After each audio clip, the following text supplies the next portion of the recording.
Hello everyone, welcome back to Midnight Lullaby.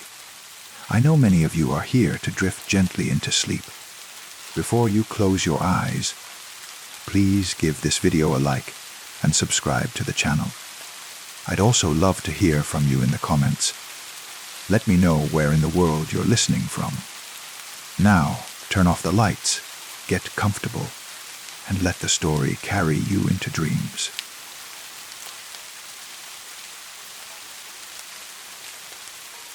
I woke up at 7:15 on a Thursday morning, which is exactly when I always wake up. The alarm on my phone was buzzing.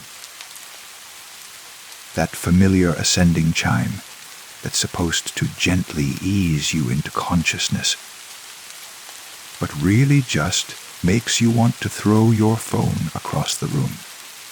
I reached out to silence it, with my right hand like always. But something felt wrong. My hand moved in the direction I expected. My brain sent the signal it always sends.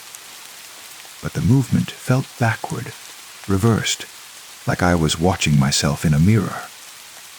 I sat up, confused, and looked around my bedroom. Everything was wrong. Not wrong in an obvious way. Not rearranged or painted a different color, or invaded by strangers. Wrong in a way that made my eyes hurt, made my brain struggle to process what it was seeing. My room was the same, but it was also opposite. The window that should have been on the left wall was on the right. My dresser, which I'd positioned against the right wall 6 years ago and never moved, was now on the left. The door to my bathroom was on the wrong side. I got out of bed, stumbled, caught myself on the nightstand, except it wasn't where it should have been. It was on the other side of the bed. I was standing in my own room, but it was like someone had taken a photograph of it and flipped it horizontally. Every single thing was exactly where it should be, just reversed. I pressed the heels of my hands against my eyes, counted to 10, and looked again. Still reversed. I walked to my bathroom, and even that simple act felt strange, wrong. Like I was moving through space incorrectly. The doorknob was on the left side of the door. Instead of the right, I turned it, or tried to, and fumbled, because my hand expected it to be where it wasn't. In the bathroom, I stood in front of the mirror. My face looked back at me. Normal. Except, no, not normal, because now I was looking at my actual face. Not the mirror image I'd seen every day of my life. The small scar above my left eyebrow was now above my right. The part in my hair was on the wrong side. I looked like myself, but wrong. Like I was meeting my reflection for the first time outside of a mirror. And then I realized the mirror itself was showing the same thing. Usually, when you look in a mirror, everything is flipped. Your right hand looks like your left hand. The text on your shirt is backward. But now, looking into the mirror, I saw myself correctly oriented. The mirror wasn't reversing anything. It was showing me exactly as I was, which meant the world had flipped, not me. Everything was reversed, and I was the only one who knew it. I grabbed my phone from the bathroom counter. It was on the left side, though I always kept it on the right, and looked at the screen. The text was backward. Every word, every letter, mirrored. I could read it if I concentrated, if I focused on each letter individually, but it took effort. made my head ache. I opened my contacts, tried to call my sister. My fingers fumbled over the keyboard. The letters were all in the wrong places. Mirrored. Or no, they were in the right places, but my brain expected them to be somewhere else. I managed to dial after 3 tries. Held the phone to my left ear, because the speaker was on the right side now, which was wrong, so I had to use the left. Hello, my sister's voice sounding completely normal. "Sarah, something's wrong," I said. The words felt strange in my mouth, like my tongue was moving the wrong way to form them. "Can you come over? I need help." "What's wrong? Are you sick?" "No, it's not that. It's everything's backward. Everything's reversed." A pause. "What do you mean, reversed?" "My apartment. The whole world. It's all flipped like a mirror image, but I'm the only one who notices. Can you please just come over?" Another pause, longer this time. I could hear her breathing on the other end of the line. Could imagine her frowning, trying to decide if I was joking or having some kind of breakdown. "Okay," she finally said. "I'm on my way. Give me 20 minutes. I got dressed, which was a nightmare. My clothes were in drawers on the wrong side of my dresser. The buttons on my shirt were on the wrong side. Or no, they were on the correct side for the first time, which is why they felt wrong. I'd spent my whole life buttoning shirts, with the buttons on the left side. But now they were on the right, and my fingers didn't know what to do. Everything required conscious thought. Walking through my apartment, I kept reaching for things where they weren't, kept turning the wrong direction, kept misjudging distances. My spatial memory was useless, worse than useless, actively working against me. I went to my kitchen to make coffee, a ritual I'd performed thousands of times, so automatic I could do it half asleep. Not anymore. The coffee maker was on the wrong side of the counter. The mugs were in the wrong cabinet. The coffee itself was in a canister that felt wrong in my hand, the handle on the unexpected side. I burned my hand on the steam because I reached across the pot the way I always did. Except the spout was now on the opposite side. I dropped the mug. My favorite mug, the blue one with the white constellation pattern. And it shattered on the floor. Shards spreading across the tile in a pattern that looked wrong, reversed, like even the physics of how things fell and broke was different now. I stood in my kitchen, surrounded by broken ceramic and spilled coffee, and started to cry. Not because of the mess, but because I couldn't trust my own body anymore, couldn't trust my own instincts, couldn't move through a space I'd inhabited for 6 years without hurting myself. The doorbell rang. I walked to the door, on the wrong side of my living room, and looked through the peephole. Sarah stood on the other side, looking worried. I opened the door. "Hey," she said, stepping inside. "You okay? You sounded really freaked out on the phone." "Does anything look weird to you?" I asked. "Does my apartment look different?" She looked around, frowning. "Different how?" "Like reversed. Flipped." Mirror image. Sarah walked through my living room, looking at the furniture, the walls, the windows. "It looks exactly like it always does," she said carefully. "Everything's in the same place. Are you sure you're feeling okay? Did you hit your head or something?"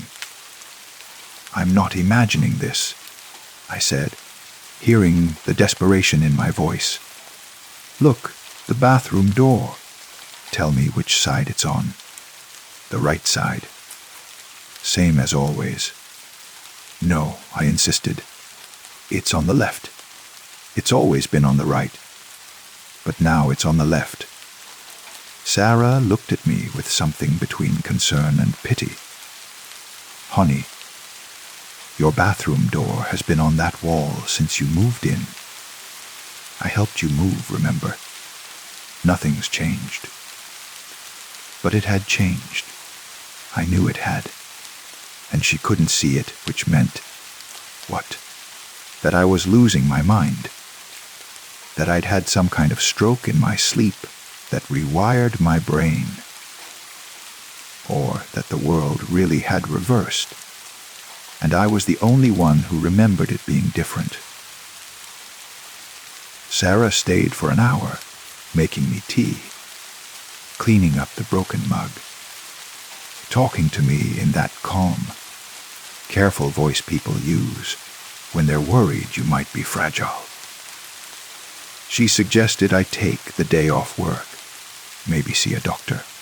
She didn't say psychiatrist, but I could hear it in the silence after doctor.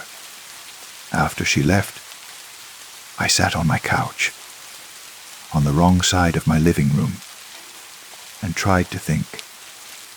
If the world had reversed, there should be evidence, concrete, observable proof. I grabbed my laptop and opened it. The keyboard was reversed, but I could still type if I looked at each key. I searched for news, for social media, for anything that might indicate a global shift. Nothing. People were talking about the same things they'd been talking about yesterday. The news was covering the same stories. The world was continuing exactly as it always had, except it wasn't. Not for me. I looked at photographs on my computer, pictures I'd taken over the years. My sister's face was reversed. Her smile went the wrong direction. Her hair parted on the wrong side. The building where I worked, which I'd photographed last week, was flipped. But it wasn't flipped in the photograph. I realized. The photograph was normal. The building in my memory was flipped. My memory had inverted. Or no, my memory was correct, and everything else had inverted. But how could I tell the difference? I went to work that afternoon, despite Sarah's suggestion. I needed to be around people, needed to see if anyone else noticed anything strange. The bus route was the same, but the city felt wrong. Buildings were on the wrong side of the street. The park I passed every day had its trees in the wrong positions. Even the way traffic moved felt backward, though I knew intellectually that cars were still driving on the right side of the road. At the office, I walked to my desk, or tried to. I kept turning the wrong way, kept walking into walls and cubicle dividers that weren't where I expected. My coworker David asked if I was okay, and I said I was fine, just tired. I sat at my desk, which was on the wrong side of my cubicle, and tried to work. Looking at my computer screen made my head pound. The text was backward, the interface mirrored. I could read it, could navigate it, but it took 3 times as long as usual. Every action required conscious effort, deliberate thought. at lunch. I went to the cafeteria and watched people eat. They all used their right hands. Or was it their left hands? I couldn't tell anymore. Which hand was which? If everything was reversed, how could I tell my right from my left? The hand I'd always called my right was still on the same side of my body. But was it still right, or was it left now? I held up both hands, looking at them. They were the same hands they'd always been. But the world around them was different. Or I was different. Or nothing was different, and I was having an elaborate breakdown. I looked up. My co-worker Jennifer was standing by my table, holding a salad. Mind if I sit? Sure. Or she sat down, started eating. After a moment, she said, "You seem off today. Everything okay?" I wanted to tell her. Wanted to explain about the reversed world. About how nothing was where it should be. About how I was the only one who could see it. But I knew how it would sound. Crazy. Delusional. Unwell. "Just a weird morning," I said. She nodded, seemed to accept this. We ate in silence for a few minutes. Then she said, "Can I ask you something?" "Sure." "Which hand are you eating with?" I looked down at my hand, the one holding my fork. "My right hand." "That's your left hand," Jennifer said gently. "You're eating with your left hand." I stared at the hand. Was it my left? It felt like my right. It was on the right side of my body. Or was it the left side? How could you tell? Without a reference point. Without something external to measure against, how could anyone know which side was which? "I think I need to go home," I said. I left work early, told my supervisor I wasn't feeling well. On the bus home, I sat by the window and watched the city pass by, all reversed, all wrong, or all correct. I couldn't tell anymore. At home, I stood in the middle of my apartment and closed my eyes. With my eyes closed, I could pretend everything was normal. I could reach out and touch things, and as long as I didn't look, as long as I relied only on touch and spatial memory, I could pretend the world was the way it should be. But eventually, I had to open my eyes. That night, I lay in bed and stared at the ceiling. The ceiling fan was rotating clockwise, which felt wrong. Fans rotate counterclockwise. I was sure of it. Except now I couldn't remember. Had they always rotated clockwise? Had I just never paid attention? I thought about the Earth, rotating on its axis, spinning from west to east, making the sun appear to move from east to west. Except what if it was spinning the other direction now? What if the whole planet had reversed, and I was the only one who remembered it spinning the old way? But that was impossible. The laws of physics don't just change. The Earth doesn't spontaneously reverse its rotation. And even if it did, everyone would notice. It wouldn't just be me. Unless I wasn't in the same world anymore. The thought came to me fully formed. Like it had been waiting in the back of my mind all day, building up pressure until it finally burst through. What if, somehow, during the night, while I was sleeping and vulnerable and unconscious, I had slipped sideways into a mirror universe, a world exactly like mine, but reversed. A world where everyone's memory was also reversed, so no one noticed the change except me. It sounded insane. It was insane. But it was the only explanation that made sense of everything. Why the world looked different, but no one else could see it. Why all the evidence said things had always been this way. Why I felt so fundamentally out of sync with reality. I'd read about parallel universes in college, in a physics class I'd taken as an elective. The many worlds interpretation, where every quantum event creates a branching reality, a new universe where each possibility plays out. I'd found it fascinating at the time, in an abstract way. Now, lying in my reversed bed in my reversed room, it felt terrifyingly concrete. But even if that was true, even if I'd somehow slipped into a parallel world, why was I the only one who remembered? And how could I get back? Over the next few days, I tried to adapt. I retrained myself to reach for things on the opposite side, to turn in the opposite direction, to button my shirts differently.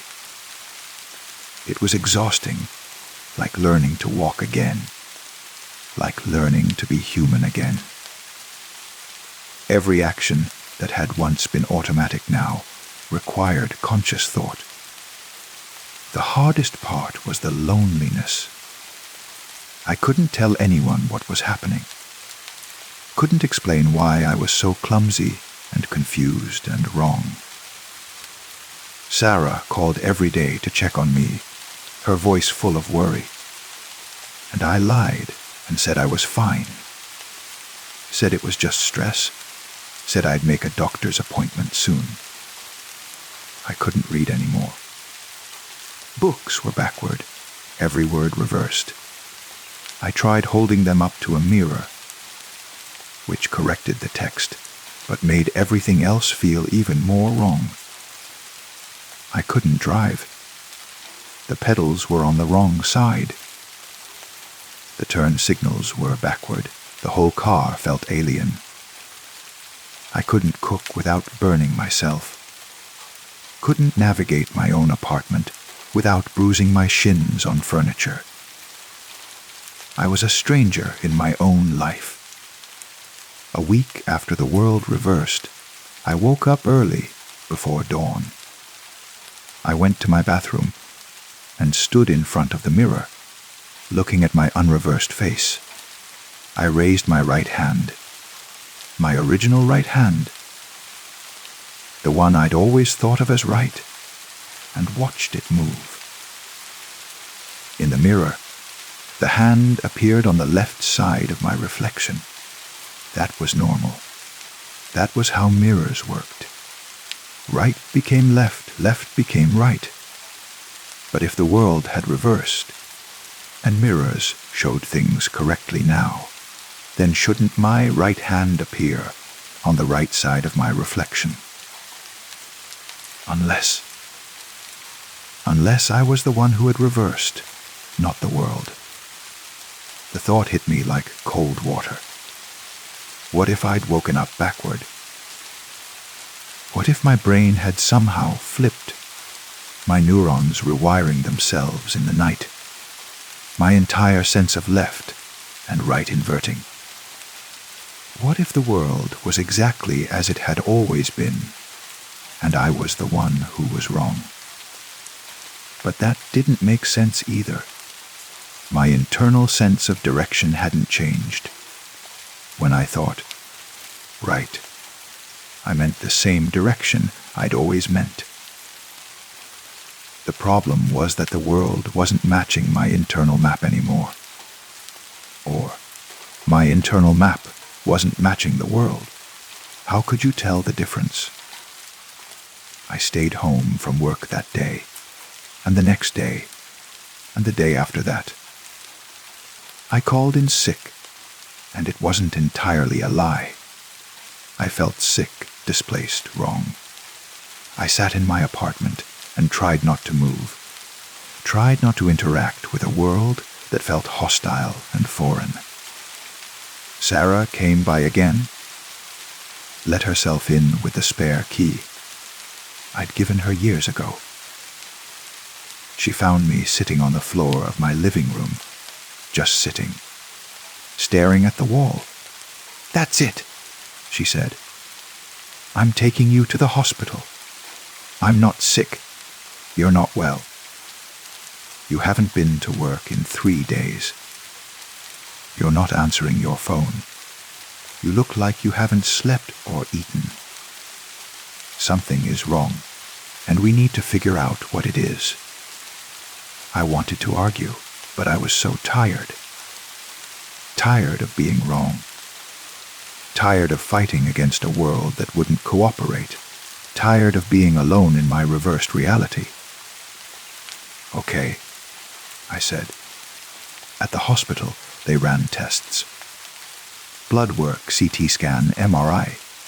They asked me questions about my symptoms, my state of mind, my stress levels. I tried to explain about the reversal, but the words came out wrong, confused. The doctor, kind eyes, patient voice, suggested it might be a form of spatial disorientation, possibly related to an inner ear problem or a neurological issue. All the tests came back normal. "There's nothing physically wrong with you," the doctor said.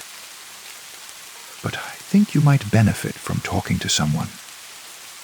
A therapist, someone who specializes in perception disorders.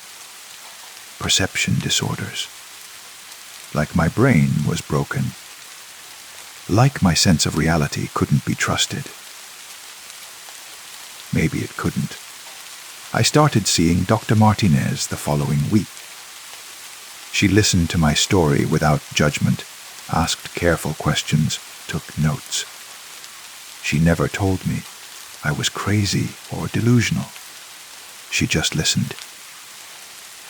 "It sounds incredibly disorienting," she said during our second session. "Living in a world that feels fundamentally wrong." "It is," I said. "I feel like I'm in exile in my own life." "Tell me something," she said. "If you could flip everything back, if you had a switch that would reverse the world again, return it to how you remember it, would you press it?" I thought about it, really thought about it. "I don't know," I said finally. Because what if pressing the switch made everyone else feel the way I feel now? What if I returned my world to normal, but reversed theirs? "That's very empathetic of you," Dr. Martinez said. "But let me ask you this. What if the switch doesn't exist? What if the world can't be flipped back? What then?" "Then I have to learn to live in this one." She nodded.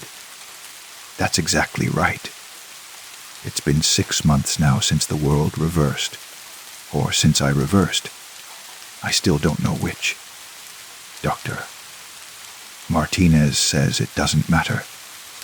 That the subjective experience is what's real, regardless of objective reality.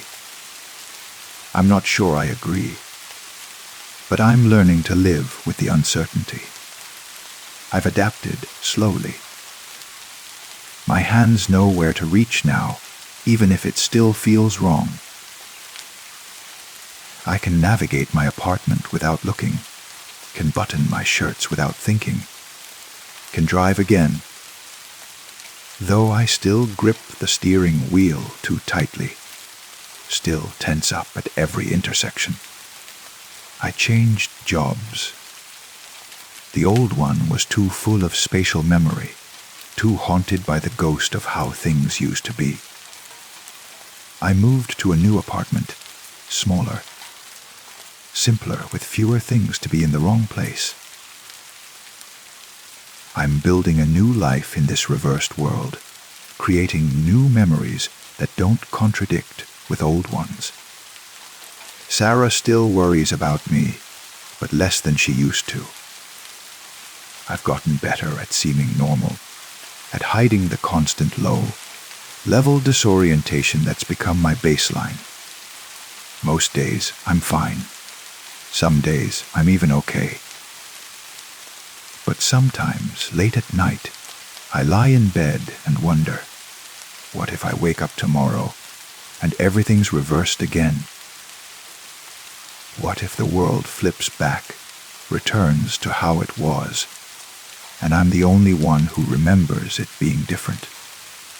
Would that be better or worse? I don't know. I just know that I'm tired of being the only one who notices. Tired of carrying this knowledge alone. Tired of living in a world where left is right and right is left. Where nothing is quite where it should be. Where I'm always slightly out of step with reality. But I keep going. I wake up each morning and open my eyes, and the world is still reversed, and I'm still in it, and that has to be enough. Because what else can I do? What else can any of us do but live in the world we find ourselves in, however wrong it feels, however much it contradicts our memory, our sense of how things should be? We adapt. We continue. We learn to call the new normal, even when we remember something different. And maybe that's all reality is. What we're willing to accept, what we can learn to live with, what we choose to believe despite all evidence to the contrary.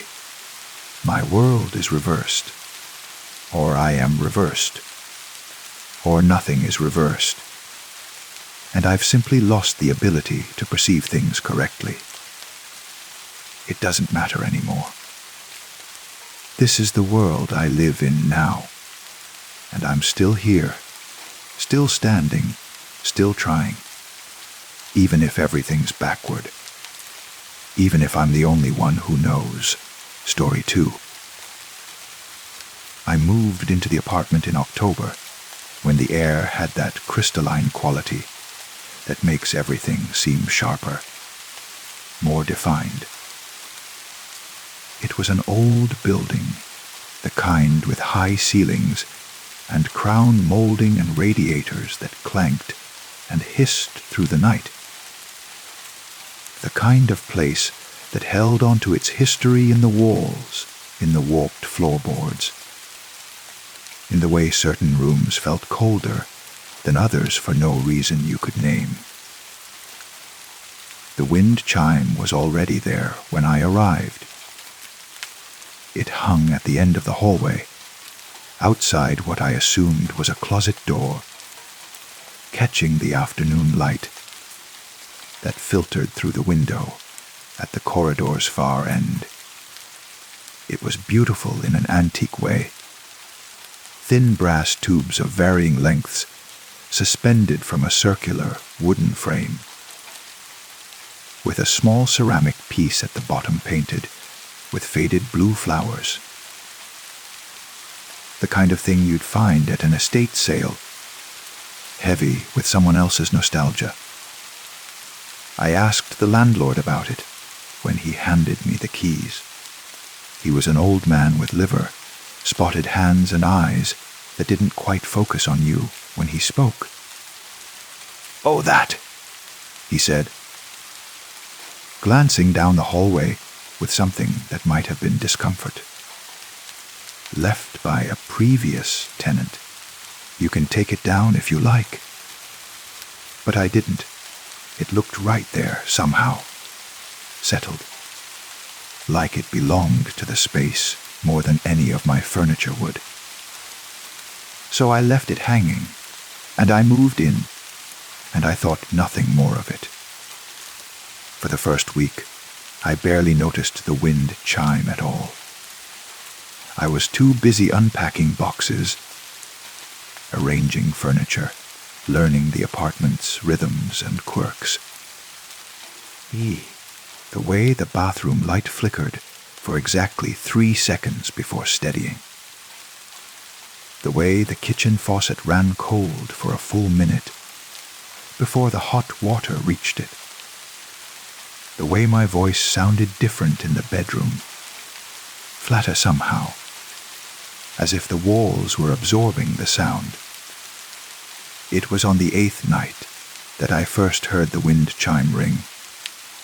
I was lying in bed, that state between waking and sleeping, where the mind starts to loosen its grip on logic, when I heard it.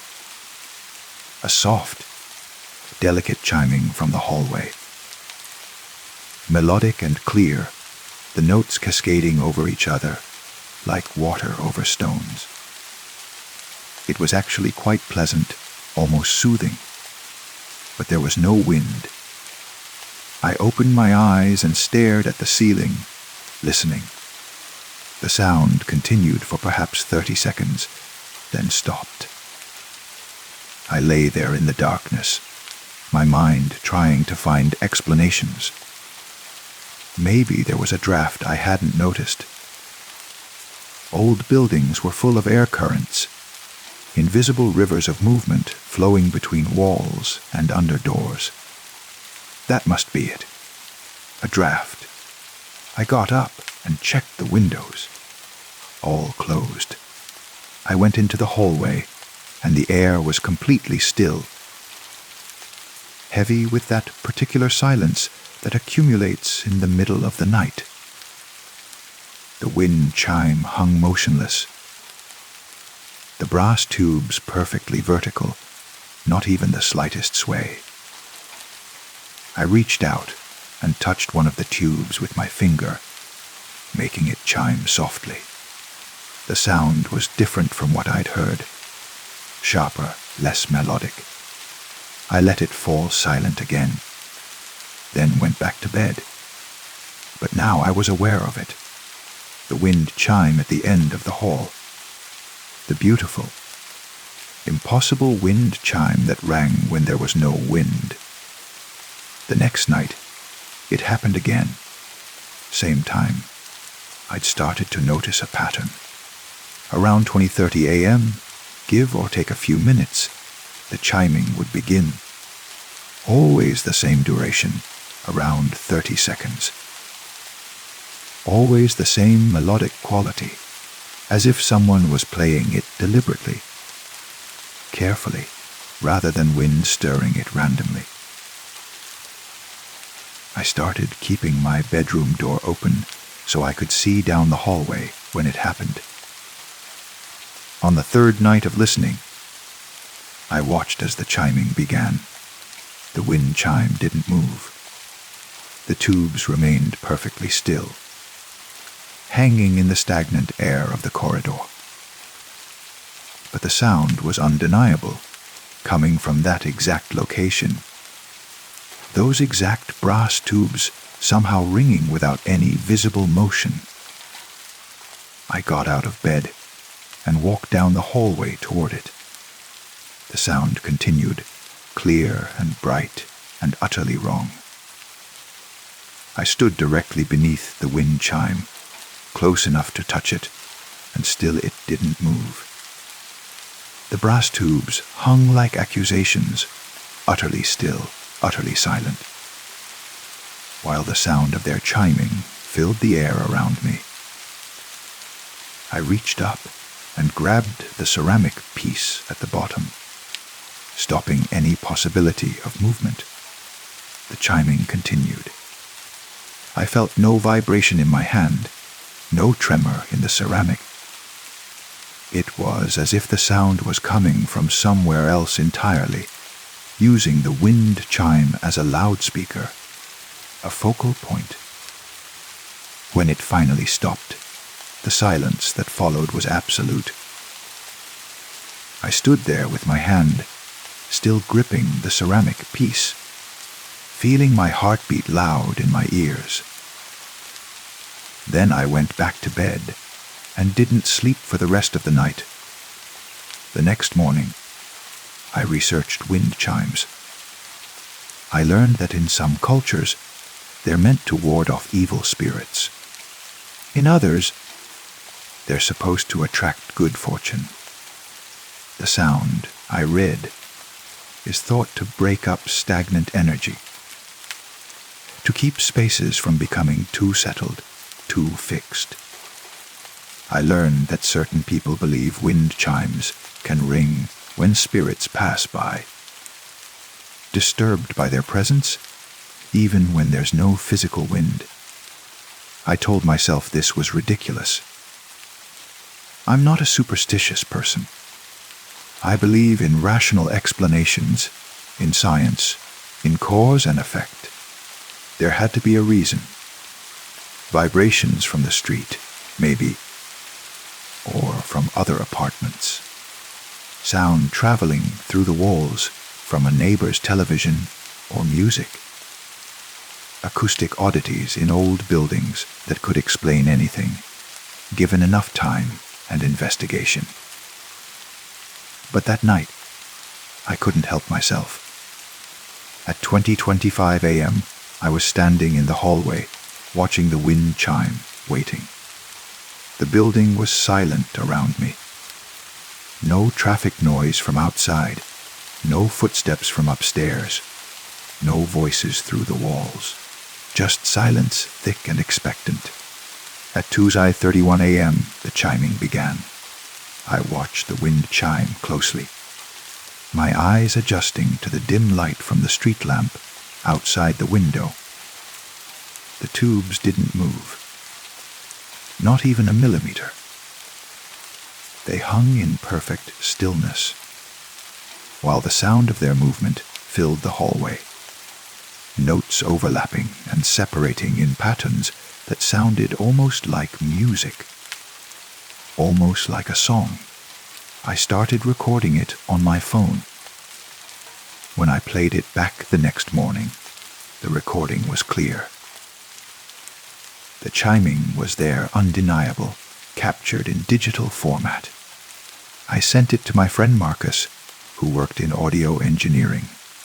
"Nice chimes," he texted back. "Very relaxing. Where'd you record this?" I didn't reply. What could I say? I recorded my wind chime playing itself in the middle of the night. I recorded a sound that shouldn't exist. I tried to take the wind chime down. I stood on a chair and reached for the hook it hung from.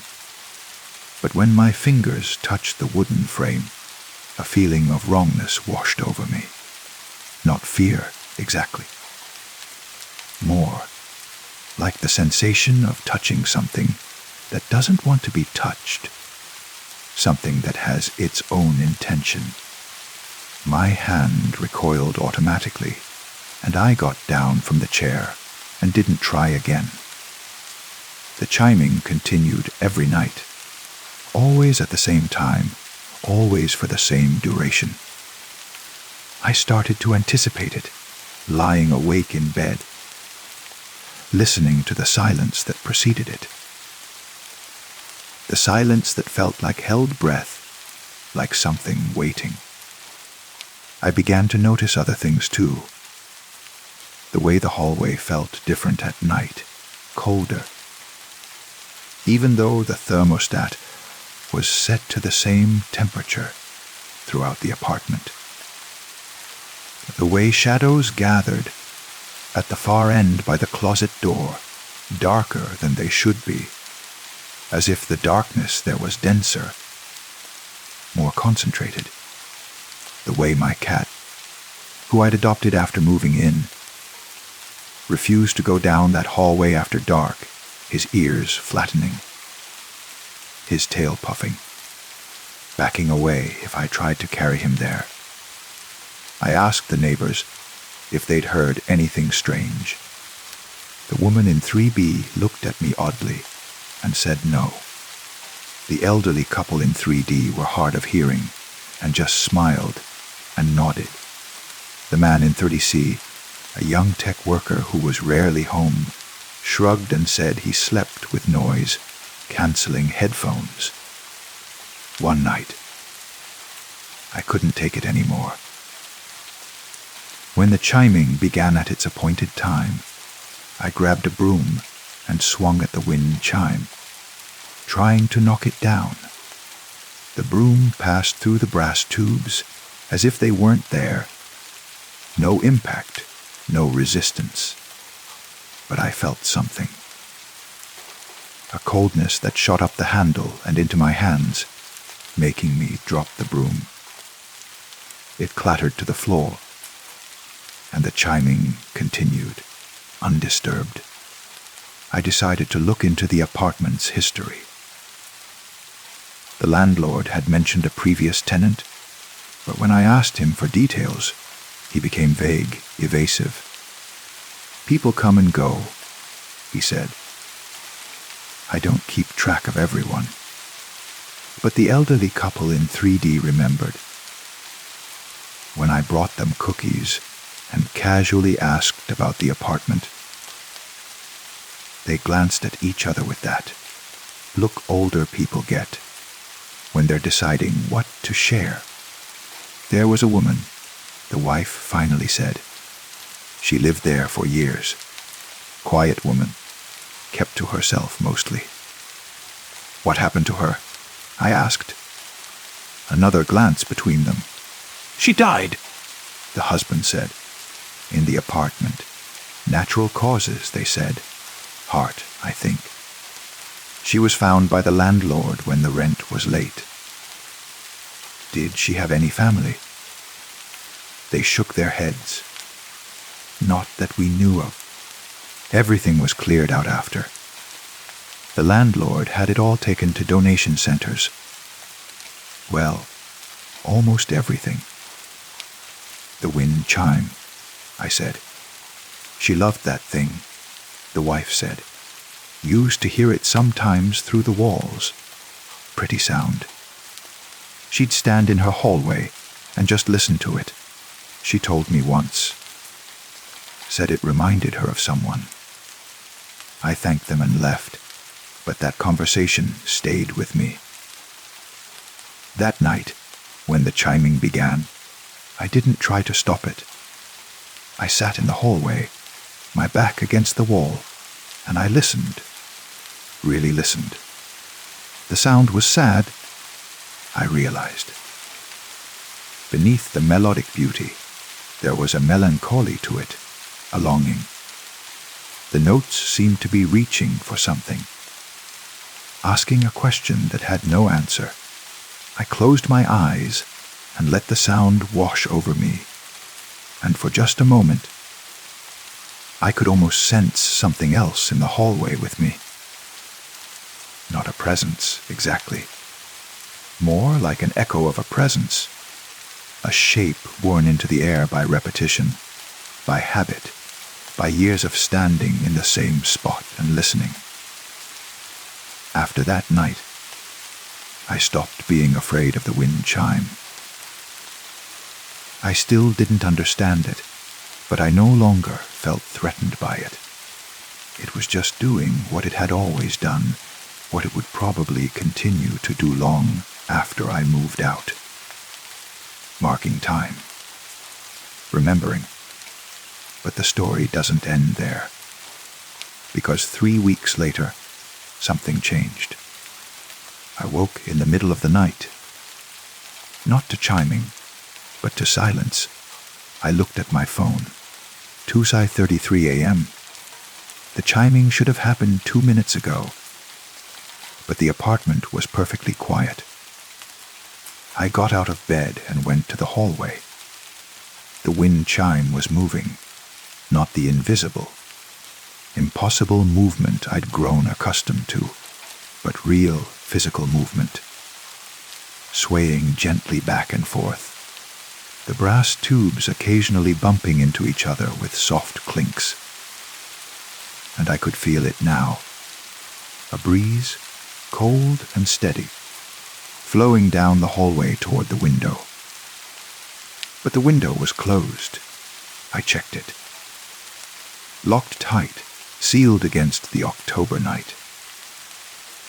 Yet the breeze continued, and the wind chime swayed in it, and for the first time since I'd moved in, the sound it made was natural, random, real.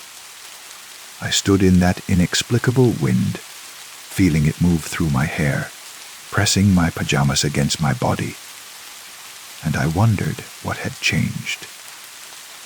What had shifted in the apartment's invisible architecture to allow this?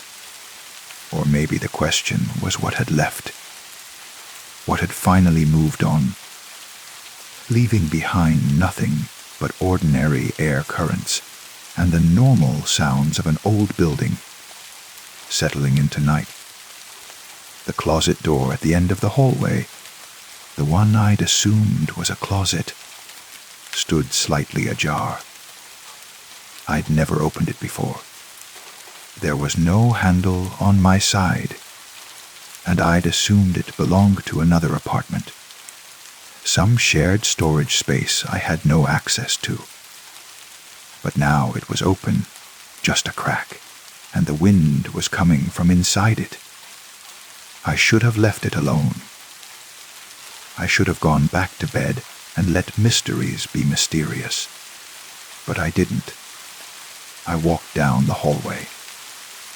My feet cold on the wooden floor, and I pushed the door open wider. It wasn't a closet. It was a stairway, narrow and steep, leading up into darkness. The wind was coming from up there, carrying with it a smell I couldn't quite identify. Not decay, not mold. Something older. Something that reminded me of attics and sealed rooms, and places where time moves differently. I found a flashlight and climbed the stairs. They creaked under my weight, protesting.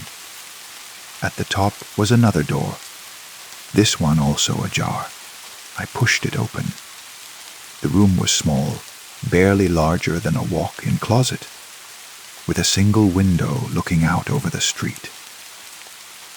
The window was open, and the October wind poured in, cold and clear. That's where the breeze was coming from, I realized. Someone had opened this window, and the draft was flowing down the stairs and through my hallway. But there was nothing else in the room. No furniture, no boxes, no sign that anyone had been here in years. Just dust on the floor, thick and undisturbed except for a single set of footprints leading to the window and back again. Small footprints. Too small to be mine. Too small to be anyone who lived in the building now. I closed the window and locked it. The wind stopped immediately, cut off like a faucet being turned. I went back down the stairs and closed the door at the bottom, the one that led to my hallway. There was no lock on my side, but I pushed a heavy box against it anyway. That night, the wind chime didn't ring. Nor the next night, nor the night after that. The hallway was silent, the air still. The temperature even throughout. My cat started venturing down there again, sniffing curiously at the door to the stairs. His tail relaxed. I should have been relieved. Wasn't this what I wanted? A normal apartment, with normal sounds and normal explanations. But instead, I felt something else. A loss, maybe. Or loneliness. The apartment felt emptier somehow, too quiet, like a concert hall, after the last note has faded and the audience has gone home. I lasted 2 weeks before I moved the box away from the door.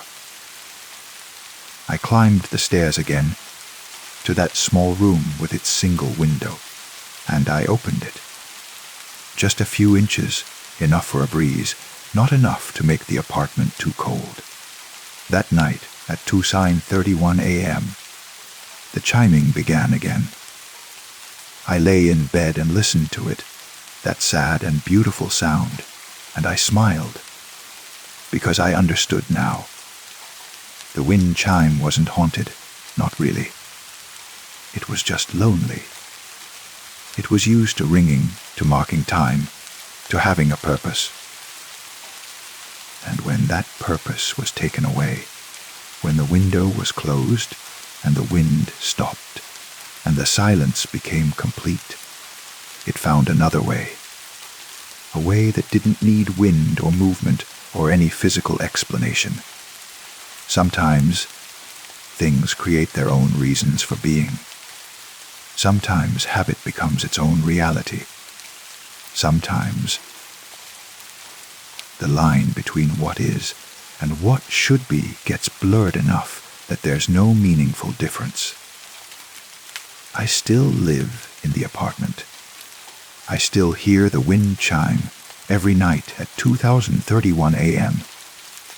I keep the window in the upstairs room open now, even in winter, just a crack. Enough for possibility. Enough for wind when there is wind, and for something else when there isn't. The neighbors think I'm odd. The landlord asks if I've considered moving, mentions there are nice quiet units in his newer building across town. But I stay, because I've grown to appreciate this place and its peculiarities. Because I understand what it means to keep marking time, to keep playing your song, even when no one seems to be listening, and sometimes late at night, when I can't sleep. I go into the hallway, and I stand beneath the wind chime, and I listen. Not just to the sound it makes, but to the silence between the notes. To the space where one tone ends and another begins. That's where the truth lives, I think. In the space between. In the moment before the wind blows or doesn't blow. Before the tubes move or don't move. Before sound becomes possibility or possibility becomes sound. The wind chime rings. That's all I know for certain. Everything else, the how, the why, the explanation that would make it all make sense, is just interpretation. Just one way of understanding something that might not want to be understood. I like it better that way.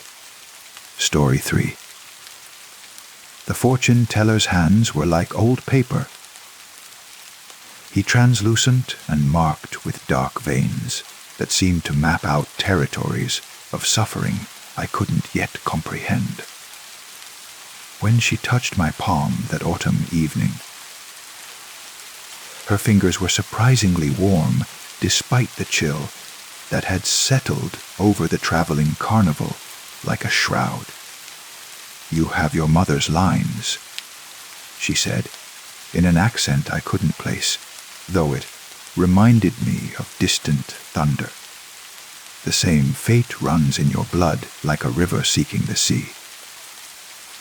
My name is Elena Morrison, and I was 17 when I met Madame Zelda in her canvas tent that smelled of incense, old velvet, and something else.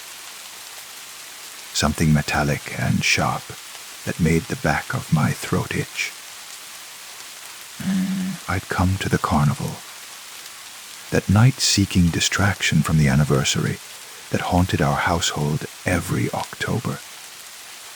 The night my mother, Caroline Morrison, had died in her car on a winding mountain road, leaving behind only questions and a daughter who looked disturbingly like her. The fortune teller's tent stood at the edge of the midway, separated from the bright chaos of spinning rides and cotton candy vendors by a circle of shadows that seemed deeper than they should have been. The fabric walls were decorated with celestial symbols that appeared to move in my peripheral vision, though they remained perfectly still when I looked directly at them. I don't really believe in this stuff, I told her as I settled into the chair across from her small table.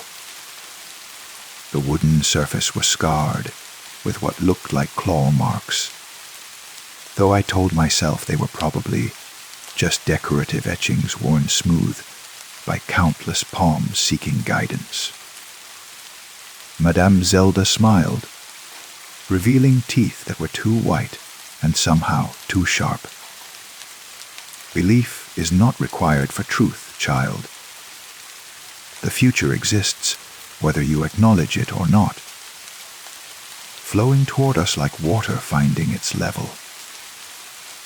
She lit a black candle that filled the tent with dancing shadows, then spread her tarot cards in a pattern I'd never seen before.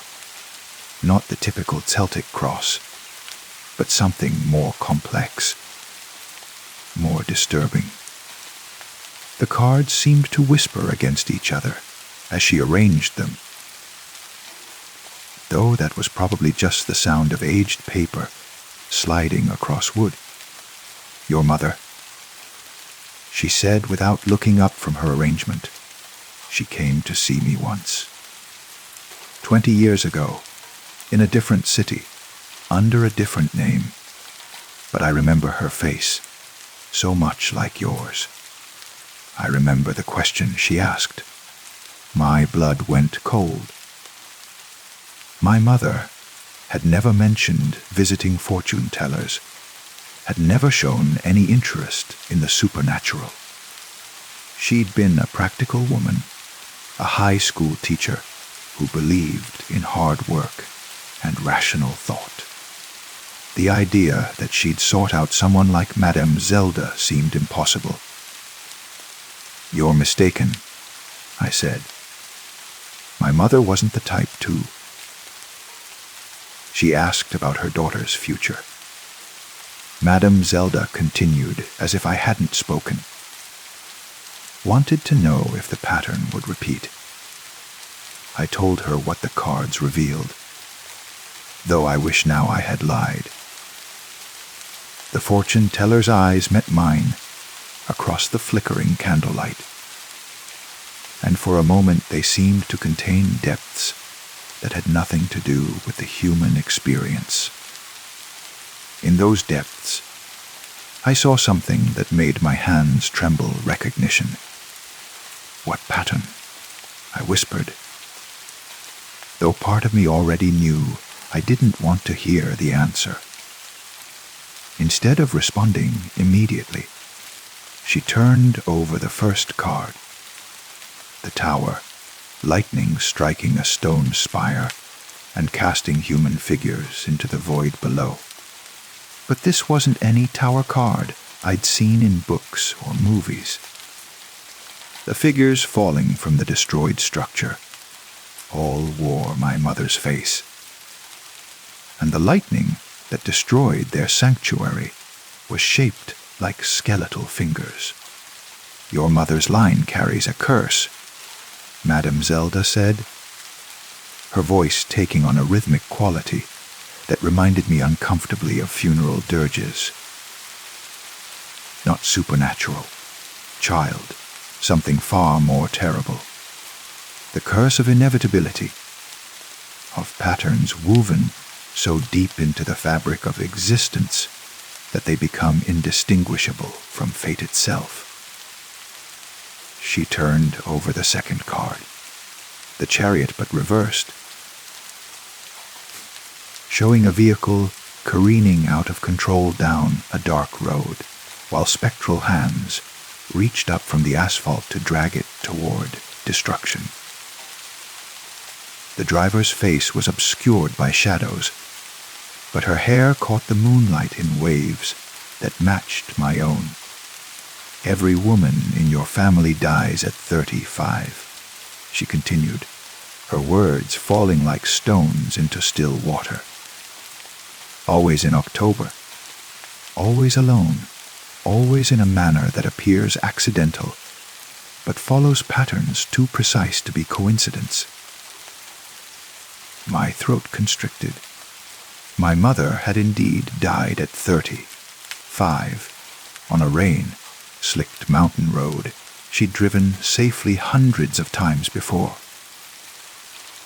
The police report mentioned excessive speed and a failure to navigate a familiar curve, but had found no evidence of mechanical failure, no signs of medical distress that might have impaired her driving.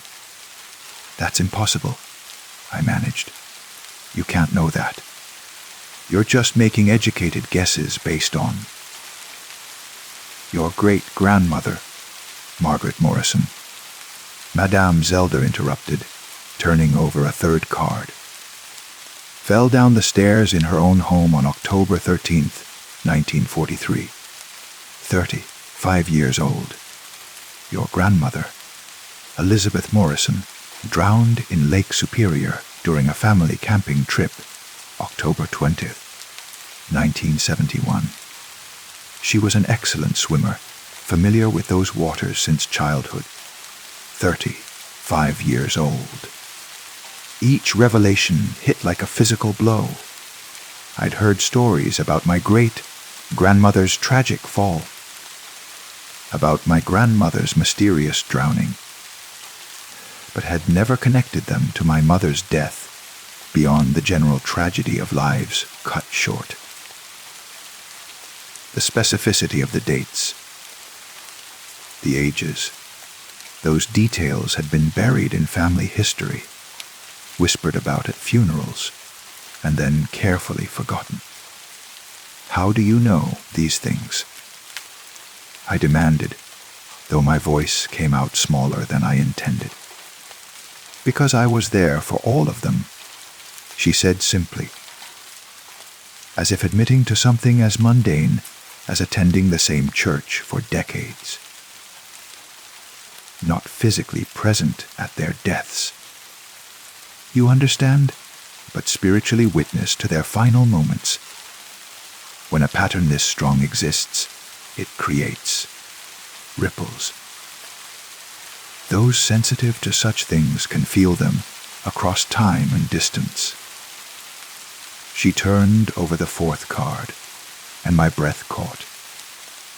It showed a young woman who looked exactly like me, standing at a crossroads under a blood-red moon. One path led toward a bright city, full of life and possibility. The other led into darkness so complete it seemed to devour light itself. Above the figure, skeletal hands held strings like a puppeteer, guiding her toward the path of shadows. You have choices, Madame Zelda said, though her tone suggested otherwise. 18 years to make them. But understand this, child.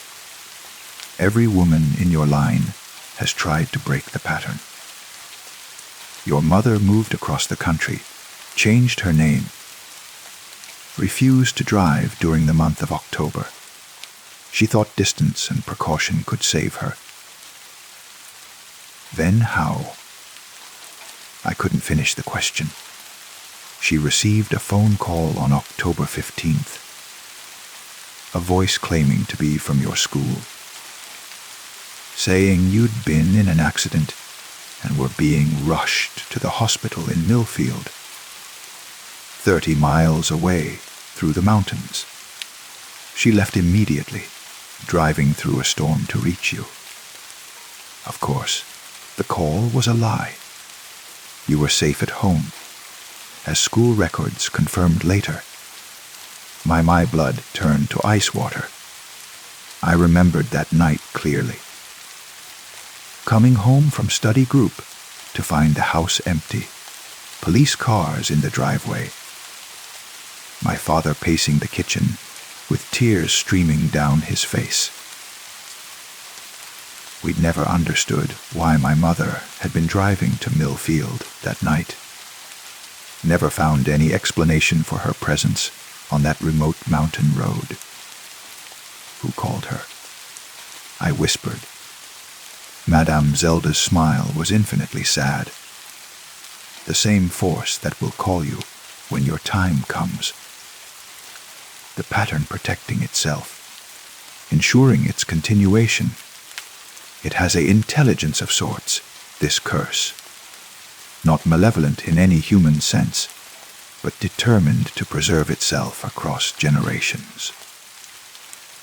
She turned over the final card, and I nearly bolted from the tent.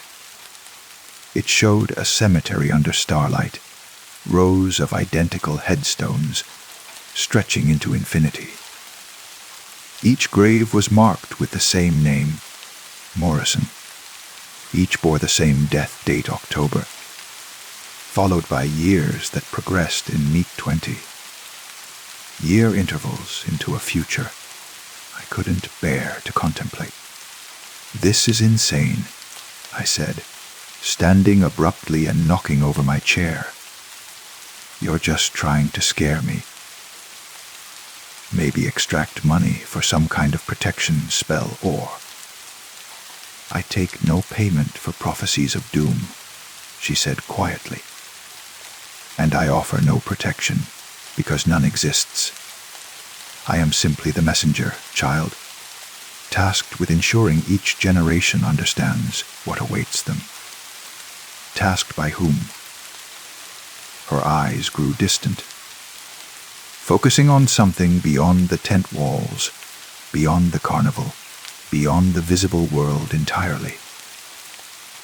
By the pattern itself. It requires witnesses, acknowledgement.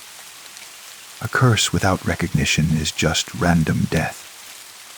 But a curse that is understood, feared, anticipated, that becomes something far more powerful. I stumbled toward the tent's exit, desperate for fresh air and rational thought, but her voice followed me like smoke. "You have 18 years, Alina Morrison. 18 years to live fully, to love deeply, to create something beautiful in the world. Don't waste them trying to fight the inevitable. Your mother spent her last years in fear, and it poisoned every moment she might have enjoyed." I burst out of the tent into the crisp October night, gasping as if I'd been underwater. The carnival continued around me, normal people enjoying normal pleasures, completely unaware that I'd just been handed a death sentence with an expiration date. But even as I tried to dismiss Madame Zelda's words as the ravings of a skilled con artist, I found myself remembering details that had never quite made sense before. The way my mother had grown increasingly anxious as she approached her 35th birthday. The strange phone calls she'd sometimes receive, calls that left her pale and shaking, though she always claimed they were just telemarketers. The insurance policies she'd updated, the legal documents she'd organized, as if she was preparing for something she couldn't name. That night, I went home and spent hours in our basement, digging through boxes of family photographs and documents. What I found chilled me to the bone. Not just the death certificates confirming the ages and dates Madame Zelda had recited, but photographs from each woman's final year. Great-grandmother Margaret, in a picture dated just months before her death, standing in her garden with a forced smile that didn't reach her eyes. Grandmother Elizabeth, at a family picnic the summer before her drowning, looking over her shoulder as if expecting some unwelcome approach. And my mother, in dozens of photos from her final year, growing progressively thinner and more haunted, her smiles becoming masks that barely concealed a terror she couldn't share. They had all known. Somehow, in ways they probably couldn't articulate, even to themselves, they had all felt the pattern closing around them. Over the following weeks, I tried to research the Morrison family history more thoroughly, but discovered that records became frustratingly sparse the further back I went. What little I could find only confirmed the patterns. Morrison women dying at 30, 5 in October, generation after generation, stretching back at least 4 centuries. I found references to witch trials in Salem. A Morrison woman accused of trafficking with dark forces. Records from the California Gold Rush mentioned a Morrison. Woman's suspicious death in a mining accident. Even incomplete ship manifests from Ellis Island showed Morrison women arriving alone, fleeing some unnamed tragedy in the old country. Always the same age, always the same month. I began to understand that this wasn't just a family curse. It was a family purpose. Each generation produced one daughter who would carry the pattern forward, living just long enough to ensure its continuation before being claimed by forces that operated beyond human comprehension. The knowledge should have driven me to despair, but instead it filled me with a strange kind of clarity. If I only had 18 years of guaranteed life, I would make them count. I threw myself into my studies, graduated high school early. He earned scholarships to prestigious universities. I traveled, fell in love, created art, helped others whenever possible. But I also prepared.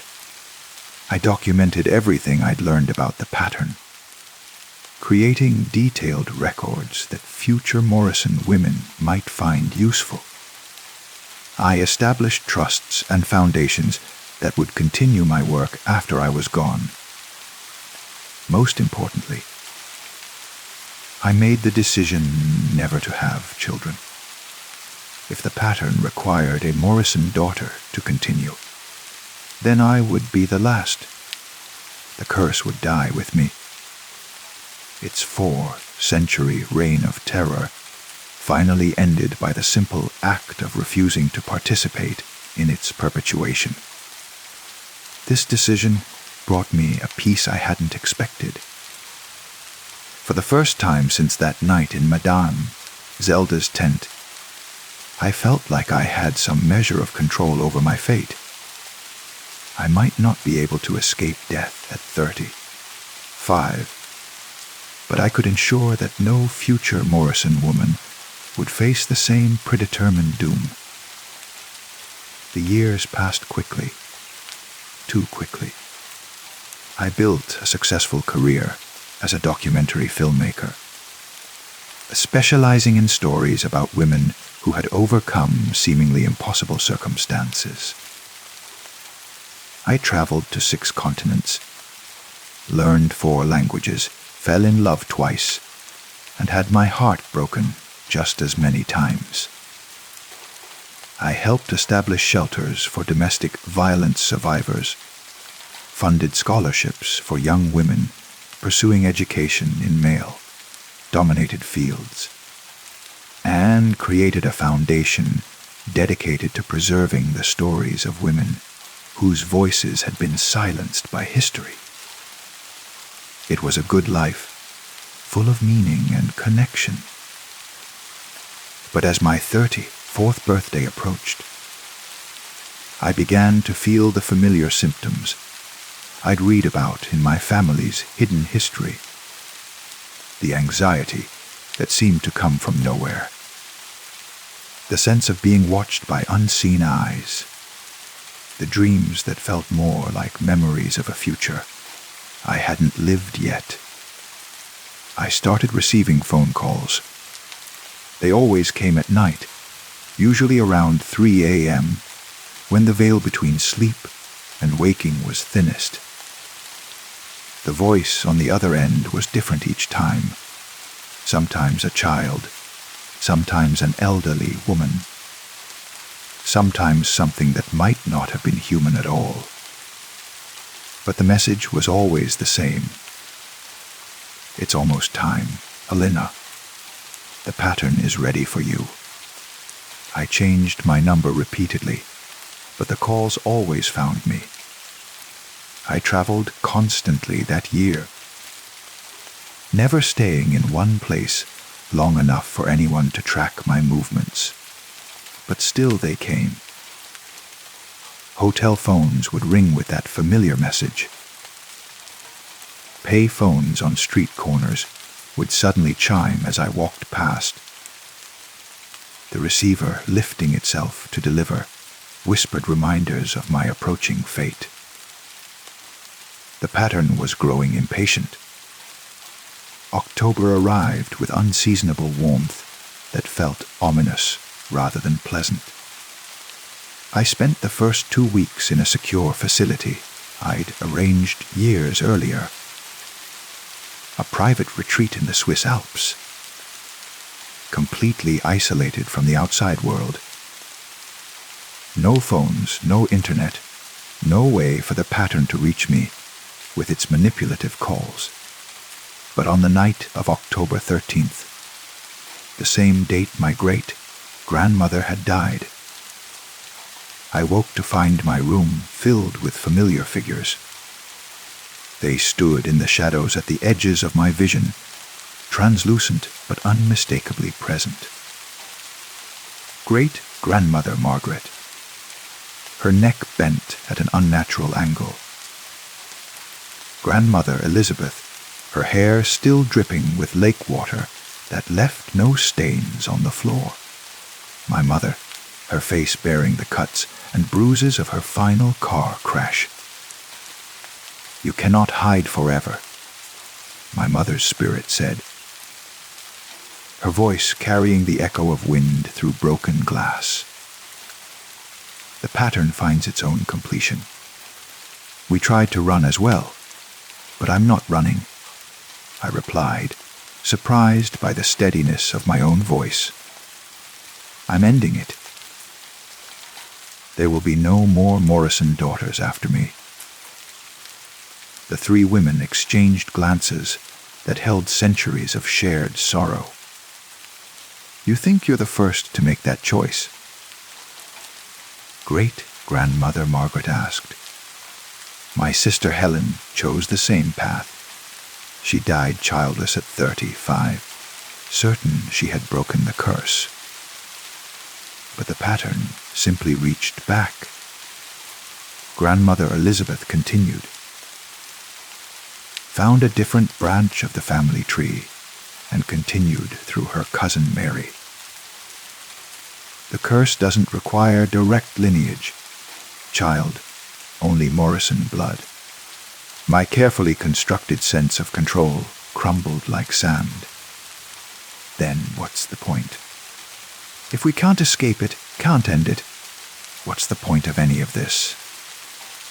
To understand, my mother said, a stepping closer so I could see the love that still shone in her damaged features. The pattern exists because it serves a purpose beyond our comprehension. We are not its victims. We are its guardians. Guardians of what?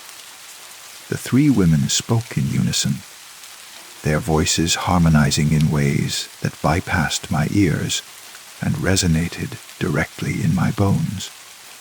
The membrane between worlds grows thin in October. Death walks close to life, and darker things than death wait for opportunities to cross over. Our sacrifice maintains the barrier. Our willing participation in the pattern keeps worse fates from befalling humanity. I stared at them, trying to process this revelation. You're telling me we die to protect everyone else. Every Morrison woman is offered the same choice at the end.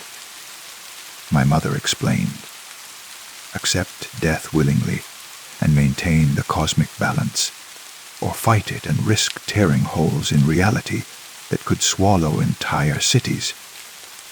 Some have fought. Great-grandmother Margaret added sadly. The Salem witch trials began when my great-grandmother refused her fate and tried to use dark magic to extend her life. The San Francisco earthquake of 1906 happened when another ancestor attempted to cheat death through demonic bargains. But if I accept it willingly, I said slowly, the pattern continues with some distant cousin I've never met. Yes, they said together, but it continues cleanly, without the collateral damage that comes from resistance. I looked out the window at the star-filled alpine sky, wondering how many other families carried similar burdens. How many individuals throughout history had been asked to sacrifice themselves for the greater good without ever receiving recognition or thanks. There has to be another way, I whispered. Perhaps, my mother said. But finding it would require more time than any of us were given. We are the inheritors of choices made centuries ago, bound by contracts signed in blood and starlight by women whose names are lost to history. The spirits began to fade as dawn approached, but my mother lingered longest. Make peace with it, Elena, she said. I spent my final year in terror, and it poisoned every moment I might have enjoyed. Don't make my mistake. Will I see you again? I asked. After. Her smile was heartbreaking in its tenderness. We are always with you, sweetheart. Death is just another room in the same house. And maybe the next Morrison woman will be stronger than we were. Maybe she'll find the key to breaking the pattern without breaking the world. She vanished with the rising sun, leaving me alone with the weight of inherited destiny. I returned to the United States on October 20th, my mother's death date. I spent the day putting my affairs in order, signing final documents, recording video messages for the people who had mattered most in my life. As evening approached, I found myself drawn to the same mountain road where my mother had died. I didn't know how it would happen, whether another manipulative phone call would lure me to my death, or if some other mechanism would trigger the pattern's completion. But I knew with absolute certainty that this road, this night, would be my last. As I drove through the darkening mountains, I felt a strange sense of completion rather than dread. I had lived fully in my allotted time, had made a difference in the world, had loved and been loved in return. If my death served some cosmic purpose beyond my understanding, then perhaps it was a worthy sacrifice. The phone call came at exactly 11:47 p.m. Helena Morrison. The voice was warm, familiar, though I couldn't place it immediately. Yes. This is Dr. Sarah Chen from Portland General Hospital. We have your daughter here.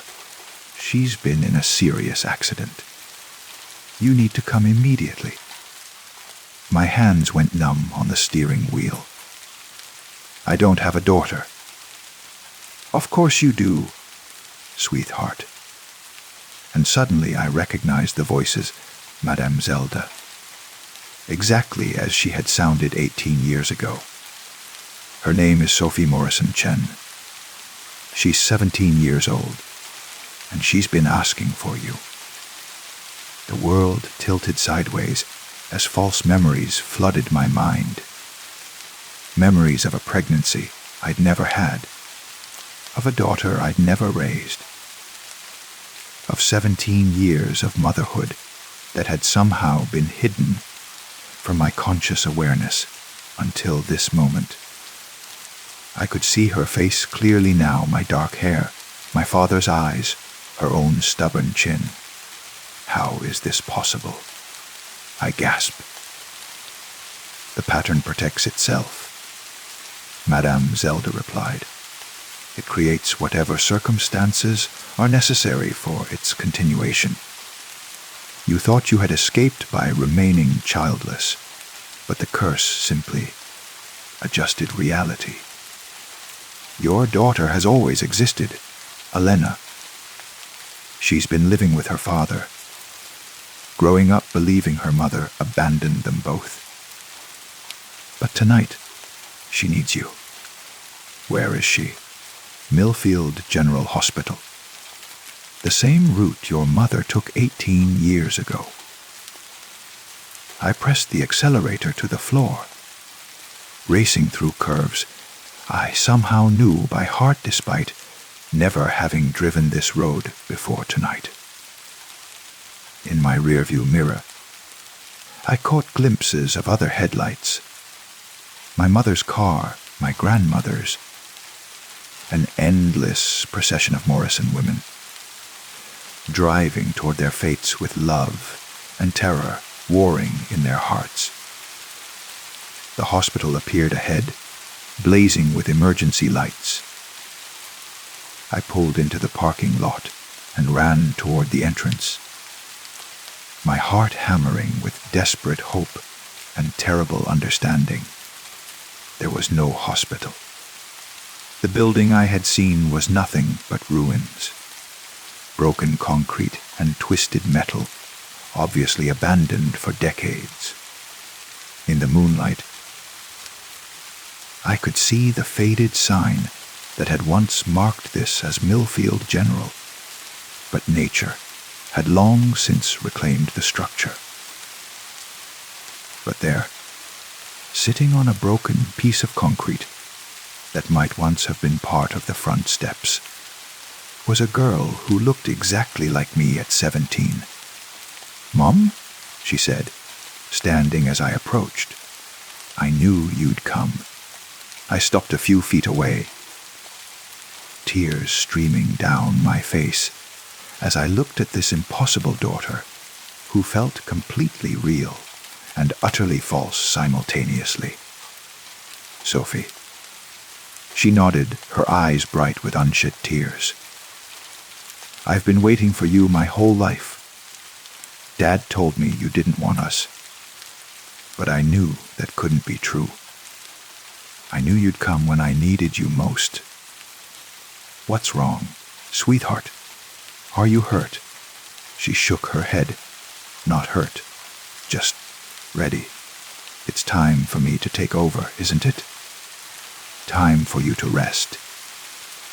Understanding crashed over me like a wave. This wasn't about my death at all. It was about my replacement.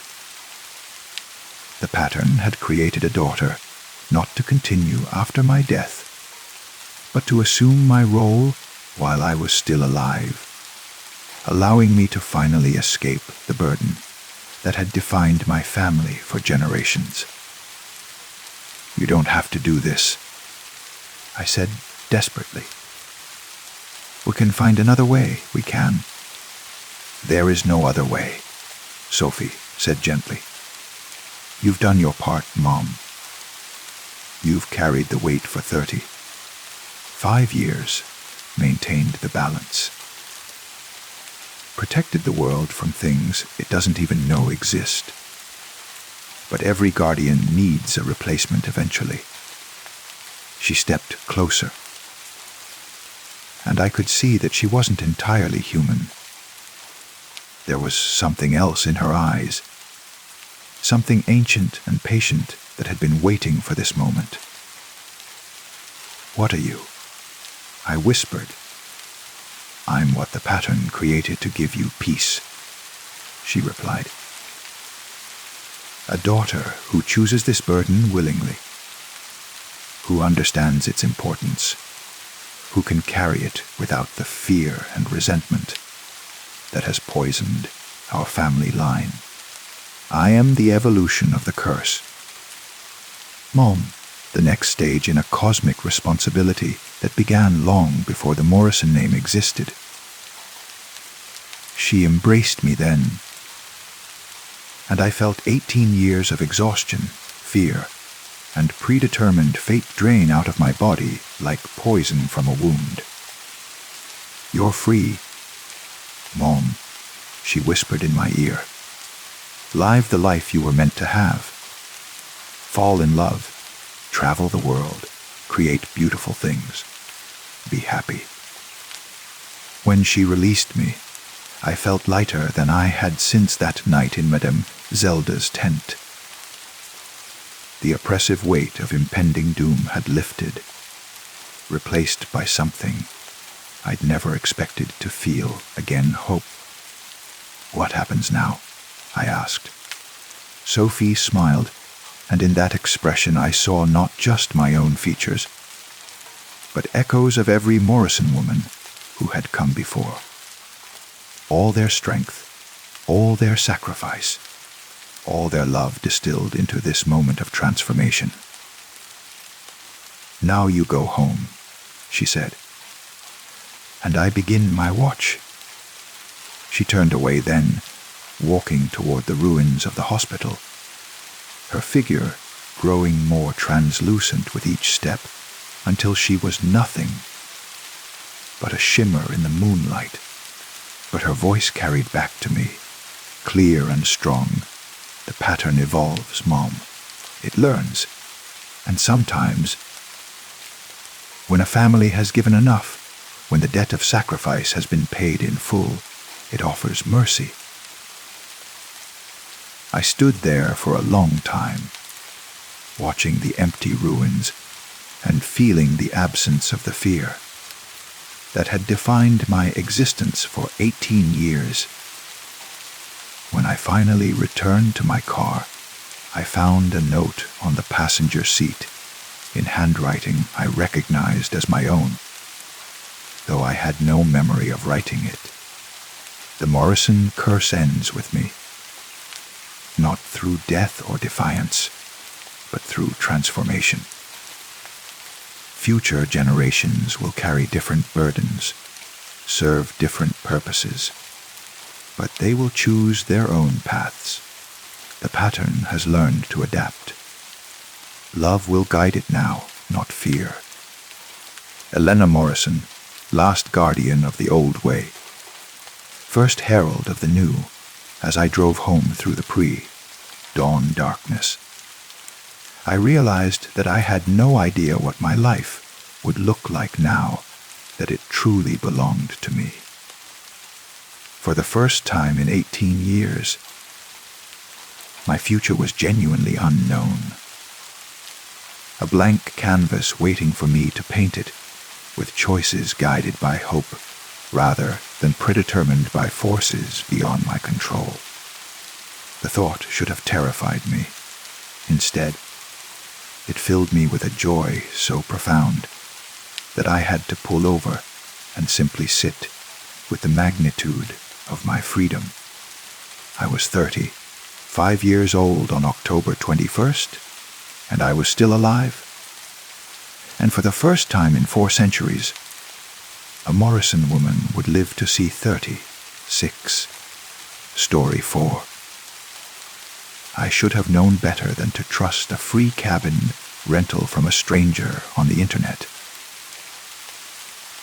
But when you're 19, broke, and desperate for a weekend away from your suffocating college dorm, you make questionable decisions. The listing had appeared in my inbox like a gift from the universe. A remote mountain cabin, completely free. Just a 4-hour drive north. All I had to do was leave a review afterward. The photos showed a cozy wooden structure, surrounded by pine trees, with a stone fireplace and large windows overlooking a valley. Perfect for writers seeking solitude, the email had said. I wasn't a writer, but I was seeking solitude. That was enough. The drive up was longer than I expected. My phone lost signal about 2 hours in, right around the time the paved roads gave way to gravel, then to dirt. The GPS had stopped working, but I had printed directions. Another thing that should have seemed strange. Who sends printed directions anymore? The cabin appeared just as the sun began to set, casting long shadows through the trees. It looked exactly like the photos. Down to the rocking chair on the front porch and the wood pile stacked against the northern wall. A hand-painted sign above the door read, Whispering Pines.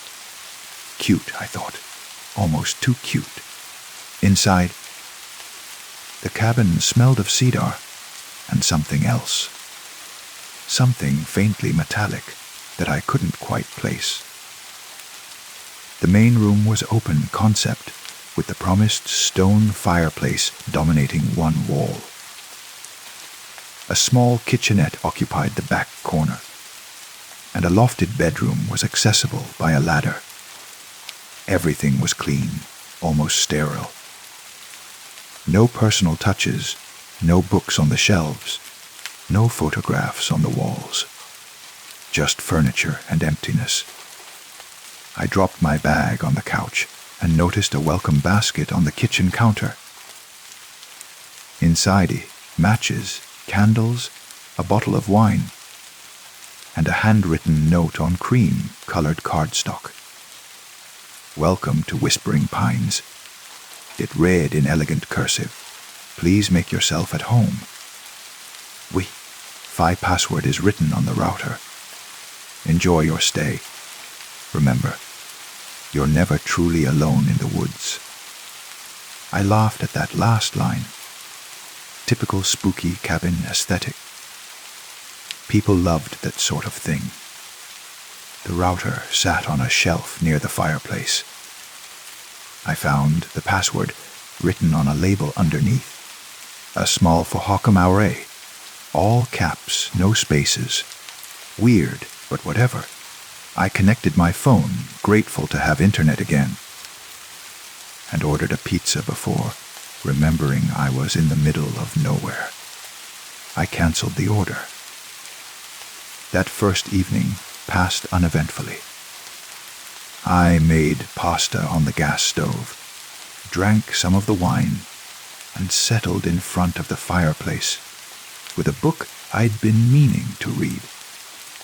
The cabin was peaceful. The only sounds were the crackling fire and occasional creaking of the old wood settling. Through the windows, darkness had swallowed the forest completely. No moon, no stars, just infinite black. Around 11, I climbed the ladder to the loft.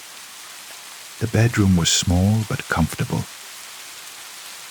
with a double bed covered in a thick quilt and a single window overlooking the front of the property.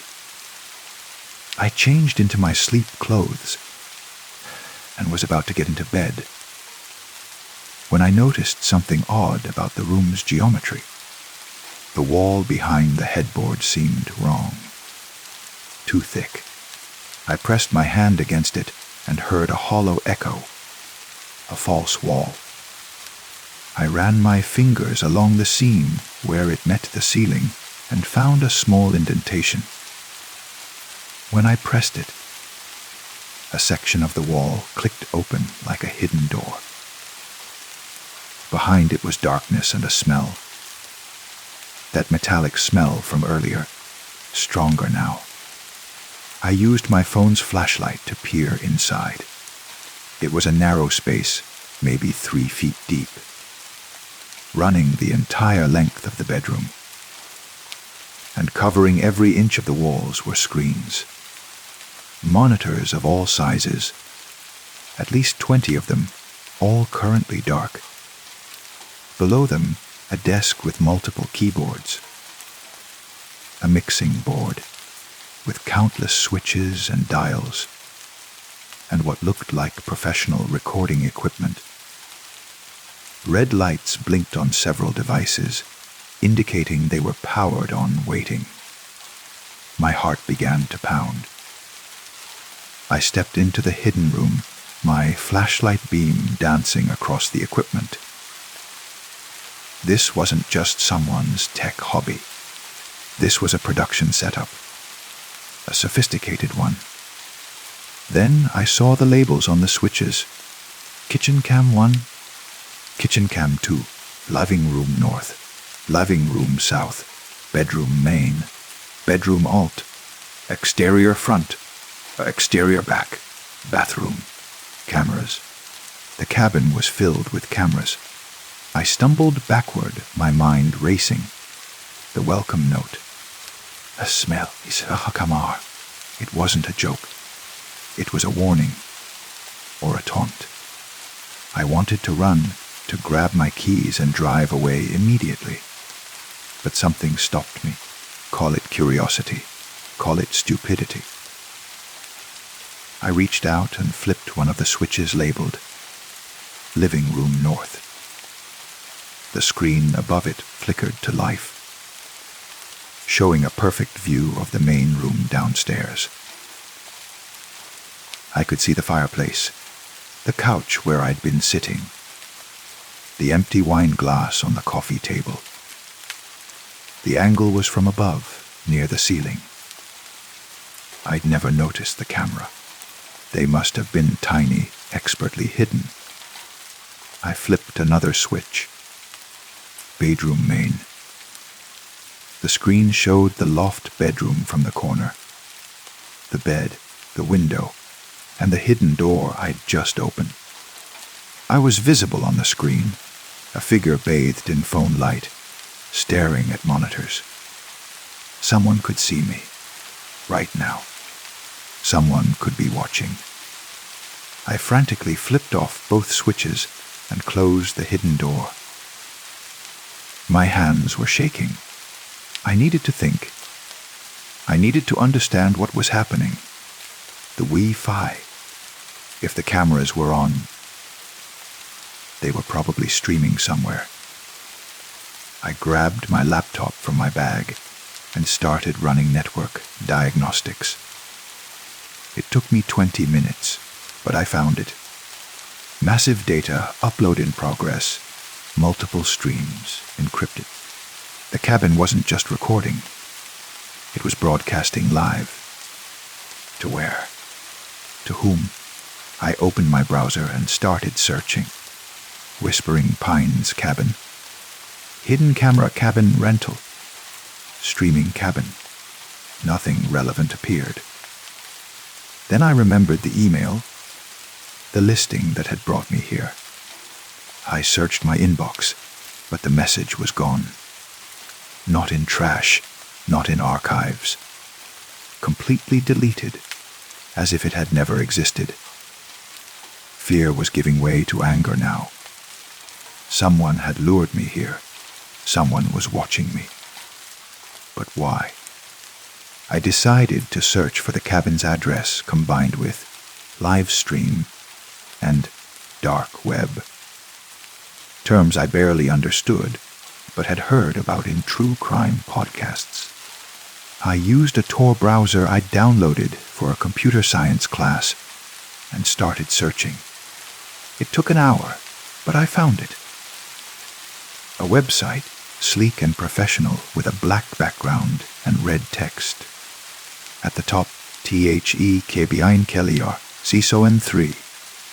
Below that, a live feed of the cabin's living room. My cabin. And below the feed, a chat box scrolling with messages. New player looks young. Someone wrote. Finally, thought this season was cancelled. Wrote another. Has he found the room yet? Checked cameras at 23:47. He knows. My blood went cold. I scrolled up through the chat history. Hundreds of messages going back hours. They'd been watching me since I arrived. Commenting on everything. What I ate, how I walked. The fact that I'd brought only one bag. And then I saw the word that made my stomach drop. Player. This wasn't just voyeurism. It was a game. I clicked on a tab labeled R or less and began to read. Welcome to THKBI KLER, the Internet's premier interactive survival experience. One player, one cabin, 3 days. Hidden throughout the property are clues to your escape. Find them all, solve the puzzle, and leave before Sunday midnight. You win your freedom and 50,000. Fail and face the consequences. But here's the twist. You're not alone. Subscribers vote on challenges every 6 hours. The majority rules. Will they help you or hunt you? My hands were numb. I clicked on another tab past Essence, who season 1 player, Marcus T age 24. Resulty file LED, day 3, 11:47 p.m. Season 2I, player Sarah M age 21. Resulty Thalu, 3:33 a.m. Each had a photo, regular people like me, smiling in what looked like normal circumstances. And each had a video labeled Final Stream. I couldn't bring myself to click. I returned to the live feed. The chat had noticed my absence. He's in the loft. Probably freaking out. Should have read the router password more carefully, lol. When's the first vote? 2 hours. Let's make this season interesting. I slammed the laptop shut. My breathing was rapid, shallow. I needed to get out. Now. I grabbed my keys and ran down the ladder, nearly falling in my panic. But when I reached the front door and turned the handle, it wouldn't move. Locked. From the outside somehow, though I'd definitely not locked it, I ran to the back door. Also locked. The windows, I tried every single one. Sealed shut, and when I looked closely, I could see they'd been reinforced with some kind of metal frame behind the glass. I was trapped. I returned to my laptop, hands shaking so badly I could barely type. The live feed showed me running around the cabin like a caged animal. The chat was loving it. Classic panic face. Give it an hour. He'll calm down and start searching. Anyone else betting he doesn't make it past day 2. Then a new message appeared, different from the others. It was highlighted in red, marked as OFFICIL, welcome, player 3. The first subscriber vote will occur in 90 minutes. Current proposal, Rallis Teach Soens. Yes votes 3, 8:47. No votes 4:21. Stand by for results. Release the sounds. What sounds? I forced myself to think rationally. If this was a game, there had to be a way to win. They'd said there were clues. I needed to find them, solve whatever puzzle they'd created, and get out before Sunday midnight. That gave me roughly 60 hours. I could do this. I had to do this. I started searching systematically. The kitchen cabinets yielded nothing unusual. just dishes, non-perishable food, basic cooking supplies. The living room was similarly mundane. I checked behind picture frames, under couch cushions, inside the fireplace. Nothing. Then I remembered, they'd said, throughout the property. Not just inside, but I couldn't get outside. Or could I? I returned to the hidden room in the loft and studied the camera feeds more carefully. There were exterior cameras, front and back. If I could access those feeds, I could at least see what was outside. Maybe spot something. I flipped through the switches until I found exterior front. The screen showed the porch, the rocking chair, the woodpile, and beyond that, the dark forest. Nothing unusual. I switched to exterior back. The back of the cabin was illuminated by a motion sensor light. And there, clearly visible, a spray painted on the exterior wall in large white letters was a message. Yo urescapi esteki, you fires tifeltifiar, a clue. Finally, something concrete. Where had I first felt fear in this cabin? When I'd opened the hidden door. No, before that. When I'd first arrived and smelled that metallic scent. I'd felt a brief moment of unease then, standing in the doorway.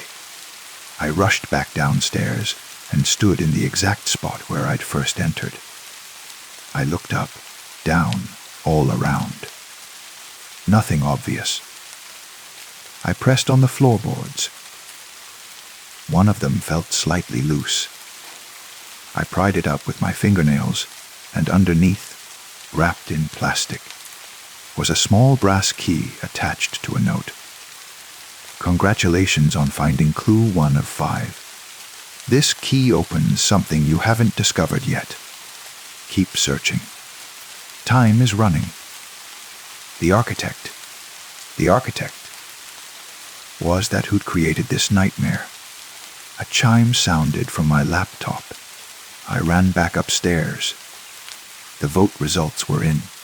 Arlais teach CUDs PPR ved, implementing now. For a moment, nothing happened. Then I heard it, a low, guttural groan that seemed to come from beneath the cabin. Then scratching, like nails on wood. Then footsteps, heavy and slow, circling the exterior. None of it was real. It couldn't be. They were just sounds played through hidden speakers to scare me, to make good content for their twisted audience. But knowing that didn't make the fear less real. My body responded as if the threat were genuine. Adrenaline flooding my system, every muscle tensed. Ready to run though there was nowhere to go. I checked the chat. They were ecstatic. His face right now, ha ha ha. Audio is perfect this season. Who did they hire? Wait until he figures out the sounds change based on votes. Next vote should be INTERIOR SUDIAS. Let's really mess with him. I couldn't just react to their games. I needed to stay focused on the clues. I had one key. I needed to find what it opened, and then find 3 more clues. I spent the next hour systematically searching again, this time looking for locks. I found it in the bathroom. A small locked cabinet beneath the sink that I'd initially assumed was just decoration. The brass key fit perfectly. Inside the cabinet was another plastic, wrapped package. This one contained a folded piece of paper, a map of the cabin with certain areas marked with X. 5 XS total. One was circled, the spot where I'd found the first key. 4 more locations to search, but the map was intentionally vague, showing rough positions but not exact spots. I started with the X in the loft near the hidden room. I searched for another hour, growing increasingly frustrated. The sounds outside had intensified. Now there were multiple footsteps, occasionally accompanied by what sounded like whispering, though I couldn't make out words. The chat informed me that Pot H by Chbarij Nemes had been approved in the second vote. Then I heard it, my name, whispered from somewhere below. Ryan, Ryan, we've been waiting for Ryan. Just sounds, just audio, not real. But my hands wouldn't stop shaking. I was examining the bookshelf when I noticed one book was slightly out of alignment with the others. I pulled it out. A hollow book, and inside, another key, this one silver, and another note. Clue 3 of 5. You're doing better than the others. The architect is impressed. The silver key opens your way forward, but only if you're brave enough to face the dark. Trust nothing you see. Question everything you hear. My way forward. What did that mean? I checked the map again. 1X was positioned in what looked like the floor. Underground. A basement. The cabin had a basement. I'd seen no stairs, no obvious entrance. But if the map was accurate, there was something below the main floor. I started checking for trapdoors, hidden panels. It took another 30 minutes, but I found it. A section of the living room floor, near the fireplace. That sounded hollow when tapped. I pulled back the rug and found a recessed handle. I pulled, and a section of floor lifted up, revealing a dark staircase descending into earth. The silver key hung from a chain around my neck. This was the way forward. Into the dark. The chat was going wild. Hay found the basement. This is where Season 2 failed. Ripe Ryan. Nice knowing you. 500 says he doesn't go down. I grabbed my phone for light and began to descend. The stairs were wooden, old, creaking with each step. The smell hit me immediately, that metallic scent, overwhelming now. And something else. Decay. The basement was larger than I expected, extending beyond the cabin's footprint.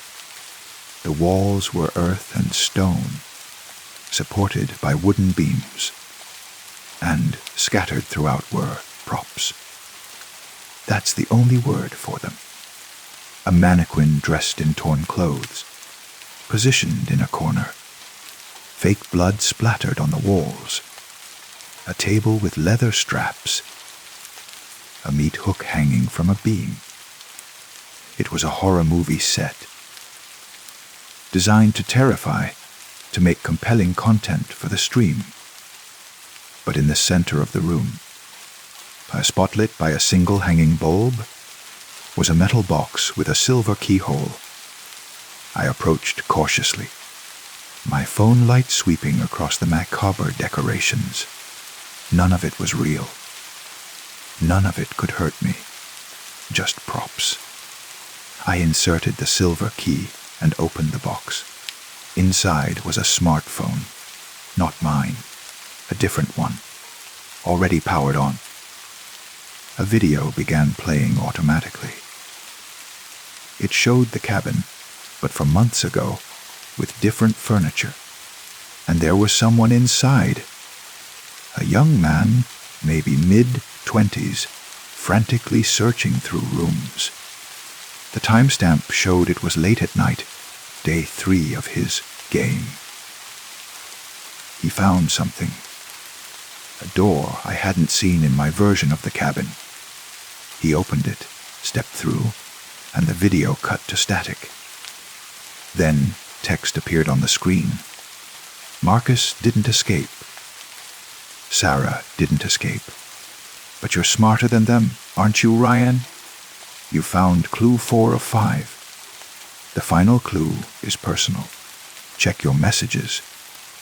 The phone in the box had a messaging app open. One unread message from the architect. I opened it. Ryan, by now you understand this is real. You're not just being watched. You're being studied. Every choice you make teaches me something. Every fear you display feeds something. The final clue isn't hidden in the cabin. It's hidden in you. What are you willing to do to survive? The door Marcus found exists in your version too. But it requires a sacrifice. Check your email. You have until midnight Sunday. Choose wisely. My email. On this phone. I opened the email app and found one message, sent just moments ago, from an encrypted address. The subject line. While you are for idamam, I opened it. Inside were 2 video calls links, one labeled DORUNOFK, the other labeled YURFAMILY, and below, choose one. Click DORUNOK and you go free. The door will open, you'll walk out, game over. Click YOYORFEMIL and you'll see that we have eyes everywhere. Your mother, your sister, your roommate. We know where they are, and we'll prove it. But if you check on them, the door stays locked. You'll have to find another way out. And Ryan, there might not be another way.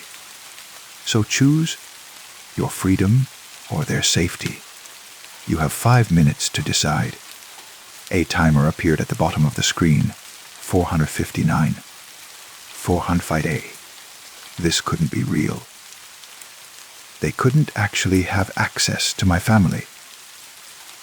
This was manipulation, psychological warfare designed to make me panic, to create dramatic content for their viewers. But what if it was real? I thought about my mom, probably asleep in her apartment across town. My sister finishing her senior year of high school. My roommate, annoying but harmless. The timer kept ticking. 402, 401. I checked the laptop. The chat was frenzied. What did the message say? The private phone messages aren't being shown this season. Architect's new rule. Whatever it is, he looks terrified. Just click something, dude. My finger hovered over the screen. DORUNLOFK or YORFAMINLY. If I clicked DORUNNOCK and they were bluffing about my family, I'd escape. I'd win. I'd be free. If I clicked YORFAMILY and confirmed they had surveillance on my loved ones, I'd be trapped here, but at least I'd know. I could warn them somehow. But what if checking on them was exactly what they wanted? What if confirming their reach was part of the game, part of breaking me? 2747, 2946. I made a decision. I clicked neither. Instead, I pocketed the phone, climbed back up the stairs, and closed the trap door behind me. If this was a game of choices, I'd refuse to play by their rules. There had to be another way out. The message had said, clue 5 of 5, but they hadn't actually given me a 5th clue. Just a forced choice. The real clue was the door Marcus had found. It existed in my cabin too. I just needed to find it. I tore through the cabin with renewed energy, checking every wall, every surface. The chat was confused by my behavior. Why didn't he click? Architect's going to be pissed. This is why we need consequences for non-compliance. I ignored them. I had a theory. The door wouldn't be obvious. It would be somewhere unexpected. Somewhere that required me to have found all the previous clues to access. The hidden room. The production room in the loft. I'd barely explored it. I returned to the secret space and examined it more carefully. The back wall, behind all the equipment, had a seam. Another false wall. I pushed against it, and it gave way, revealing a narrow corridor, barely wide enough for one person. I squeezed through, using my phone light. The corridor extended about 15 feet and ended at a heavy metal door with a complex digital lock. A screen above the lock displayed a message in TR Cody. YUHAEATTEMTS. No indication of what the code was or how many digits. This was the final puzzle. I thought back through everything I'd found. The brass key, the silver key, the map, the phone, the messages. What numbers had I seen? The router password is Smemiela Fortukumare, no numbers. The vote counts 3, 847, and 421. Possible. The timestamps on the videos. Various times, none that seemed significant. Then I remembered. The welcome note had a date printed at the bottom, so small I'd barely noticed it. I pulled it from my pocket and checked it 10:30 October 13th, 2020, or possibly a code 11320. I entered it. The screen flashed red. INCORECT, TWO attemptis remain, and you think Ryan. What else? The cabin name Whispering Pines. I tried converting letters to numbers WTA23, P16. No, that wasn't it. Then it hit me. Season 3. This was Season 3. What if the code was related to the previous seasons? Marcus, T. Sarah M. Their outcomes. I pulled out the phone from the basement and checked the videos again, looking for their final timestamps. Marcus Day 3, Levinson 47 p.m. Day 3, 11:47 p.m. 347. Day 2, 3:33 a.m. to 23:33. I tried combining them, 3:1 and 47:03:33. Too many digits. What about just the times 11:47 and 03:33? I entered 11:47:333. The screen flashed red again. INTORFAT, onen attempti rame minor G. And final RNGENCORSCT code WLTRIGGER low CGO bubble N. My heart was pounding. One more chance. I closed my eyes and thought. What was the most personal thing in this whole experience? The most specific thing to me. The final clue is personal. The architect had said, my birthday. Yo 6 2005, June 22nd, 2005. I entered the 0622-2005. The screen flashed green. CORR okayed. While you have E60 seconds till XI B4R lofike. A timer appeared ILFI 59 now, yo and 58A. The metal door clicked and began to swing open. Beyond it was darkness and the smell of fresh air. Freedom. I didn't hesitate. I ran through the door as the timer counted down. Yo Hadrar 47, O Hadrar 46.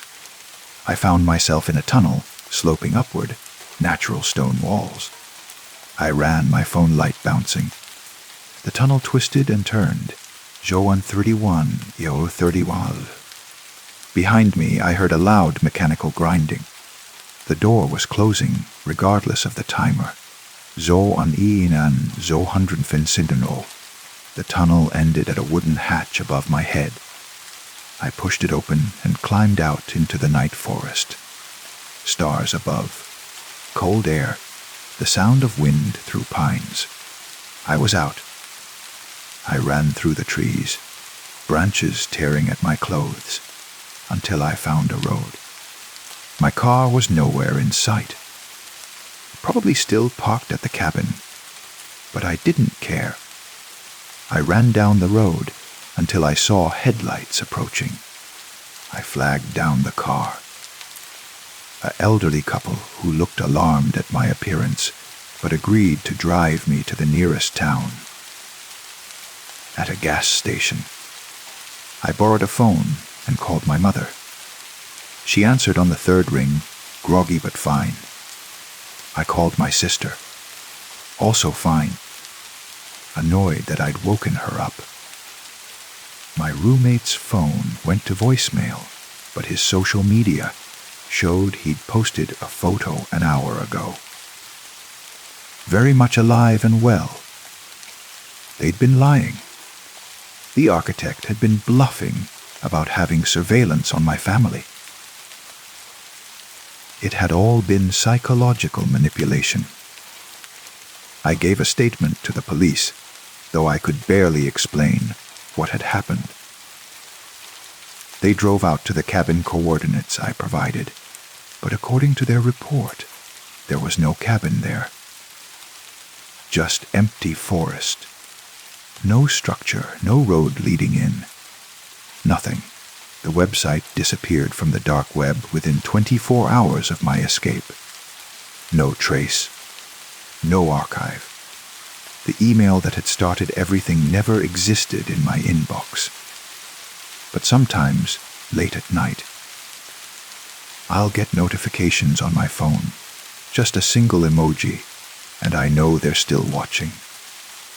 Still waiting. Maybe for season 4.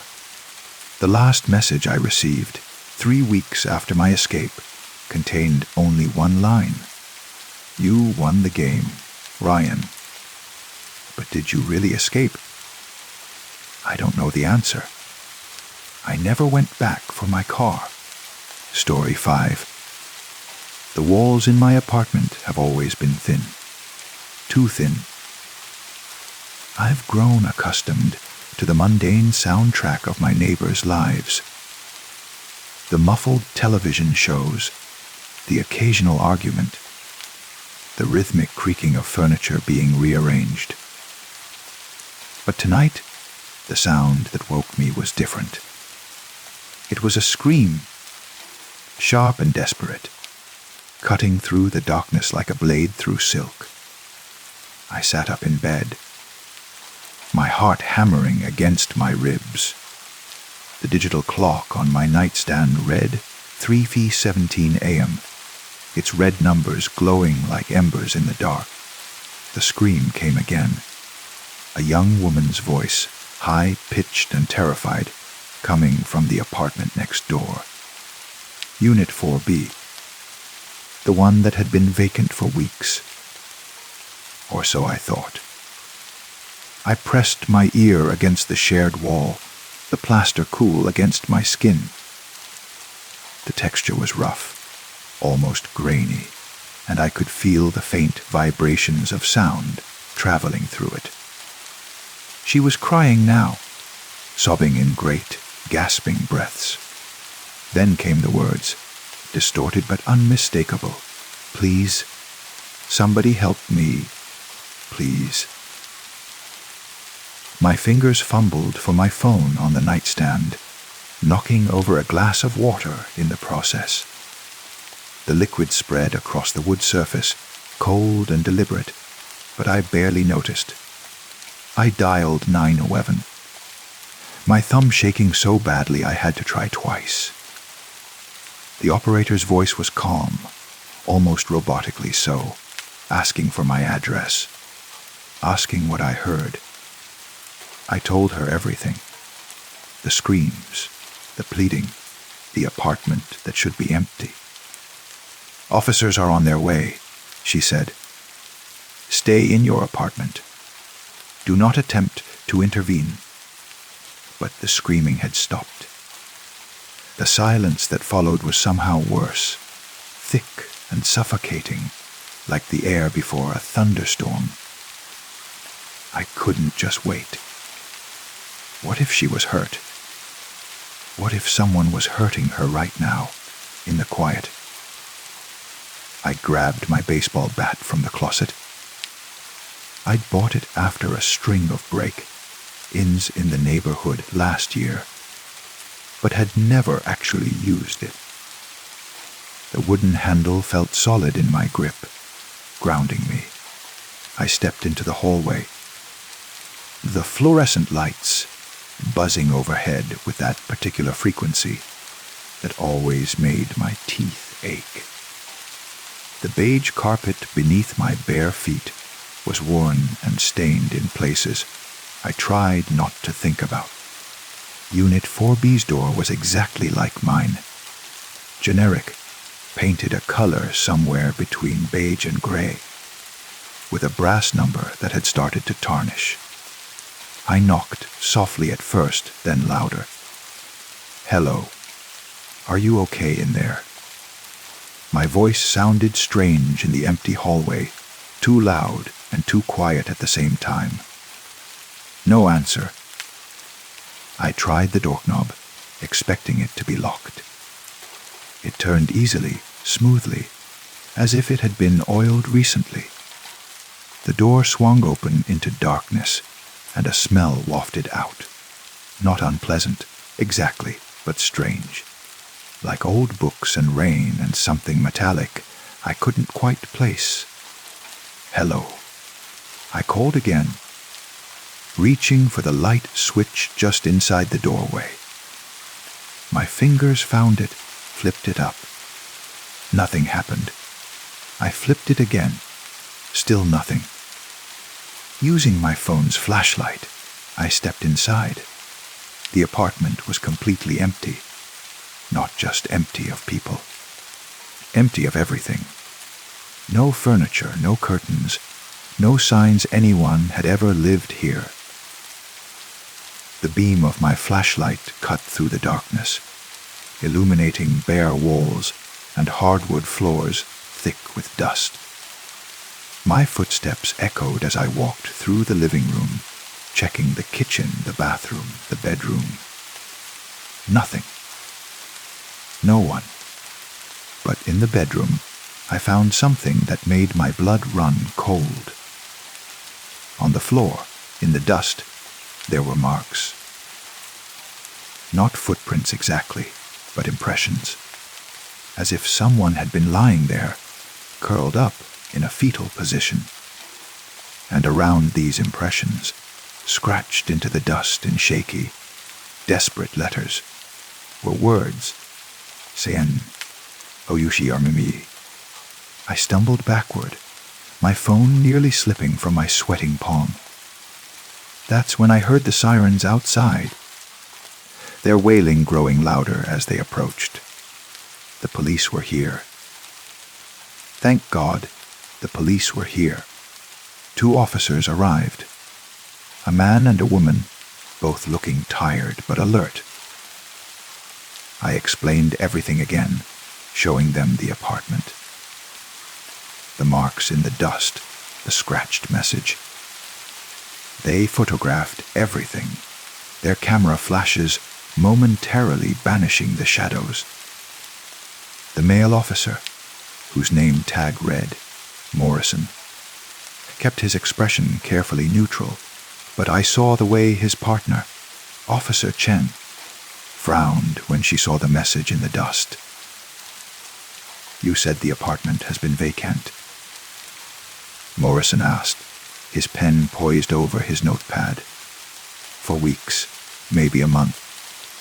The landlord mentioned the previous tenant moved out suddenly." Chen crouched down, examining the impressions in the dust more closely. "These marks, they look fresh. The dust around them hasn't settled back." "But that's impossible," I said. "I heard her screaming just 20 minutes ago. If someone was here, where did they go? There's only one door. And I was in the hallway." And the officers exchanged a glance I couldn't quite read. Morrison suggested I return to my apartment while they completed their investigation. Sometimes sounds can travel strangely in buildings like this. Might have come from outside, or from a different apartment entirely. But I knew what I'd heard, and I knew where it had come from. Back in my apartment, I couldn't sleep. I sat on my couch, the bat still in my hands, listening. The police left about an hour later. I heard their footsteps in the hallway, heard their voices as they discussed no signs of forced entry, and probably just a prank, and will file a report. Then silence again, that heavy waiting silence. At 4:47 a.m. I heard it again. Softer this time, more distant, but unmistakable, crying, coming from next door. Gentle sobbing, like someone who had exhausted themselves with screaming and had only tears left. I didn't call the police again. I knew what they would say.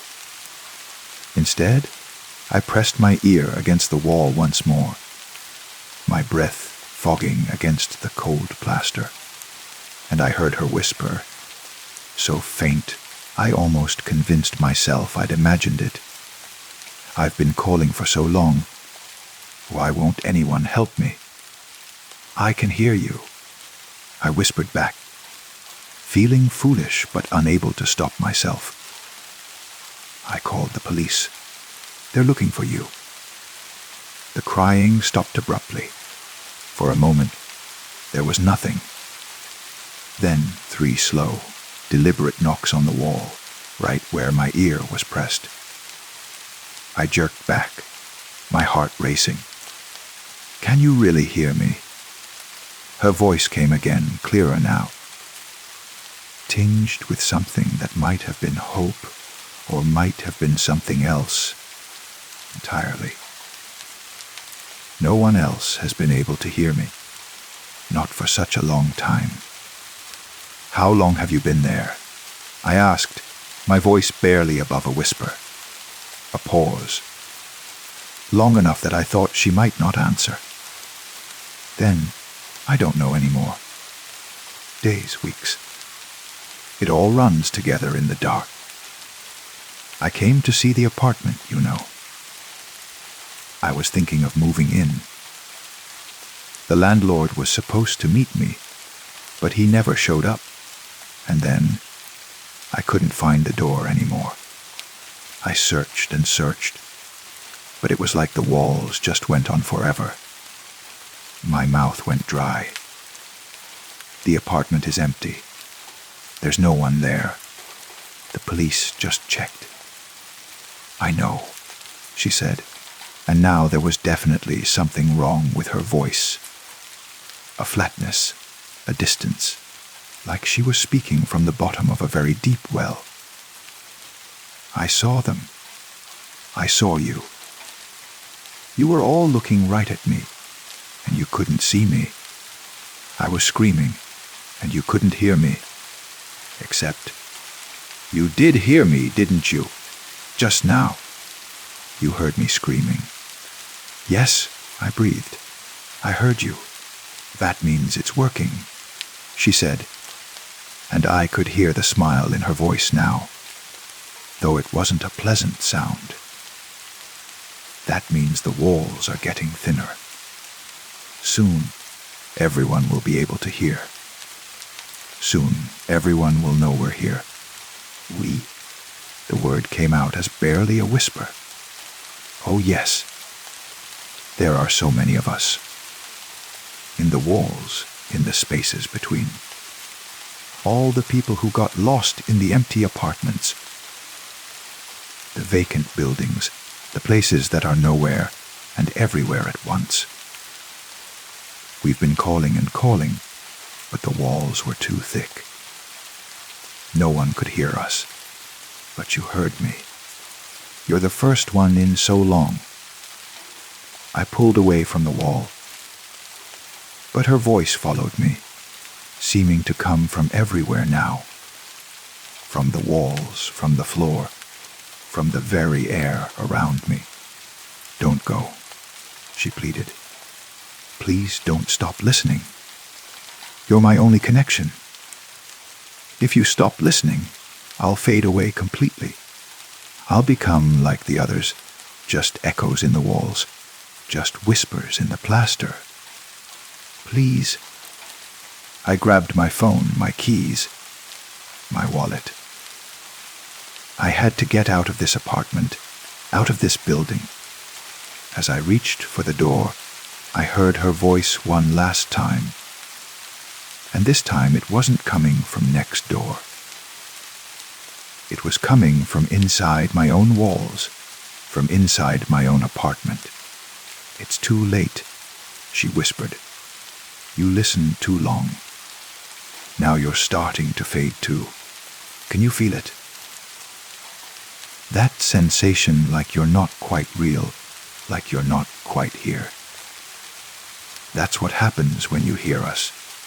The walls get confused about which side you're on. And soon you'll be here with us, calling out to whoever moves in next, hoping desperately that they'll be able to hear you."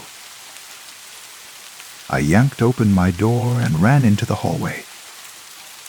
But something was wrong.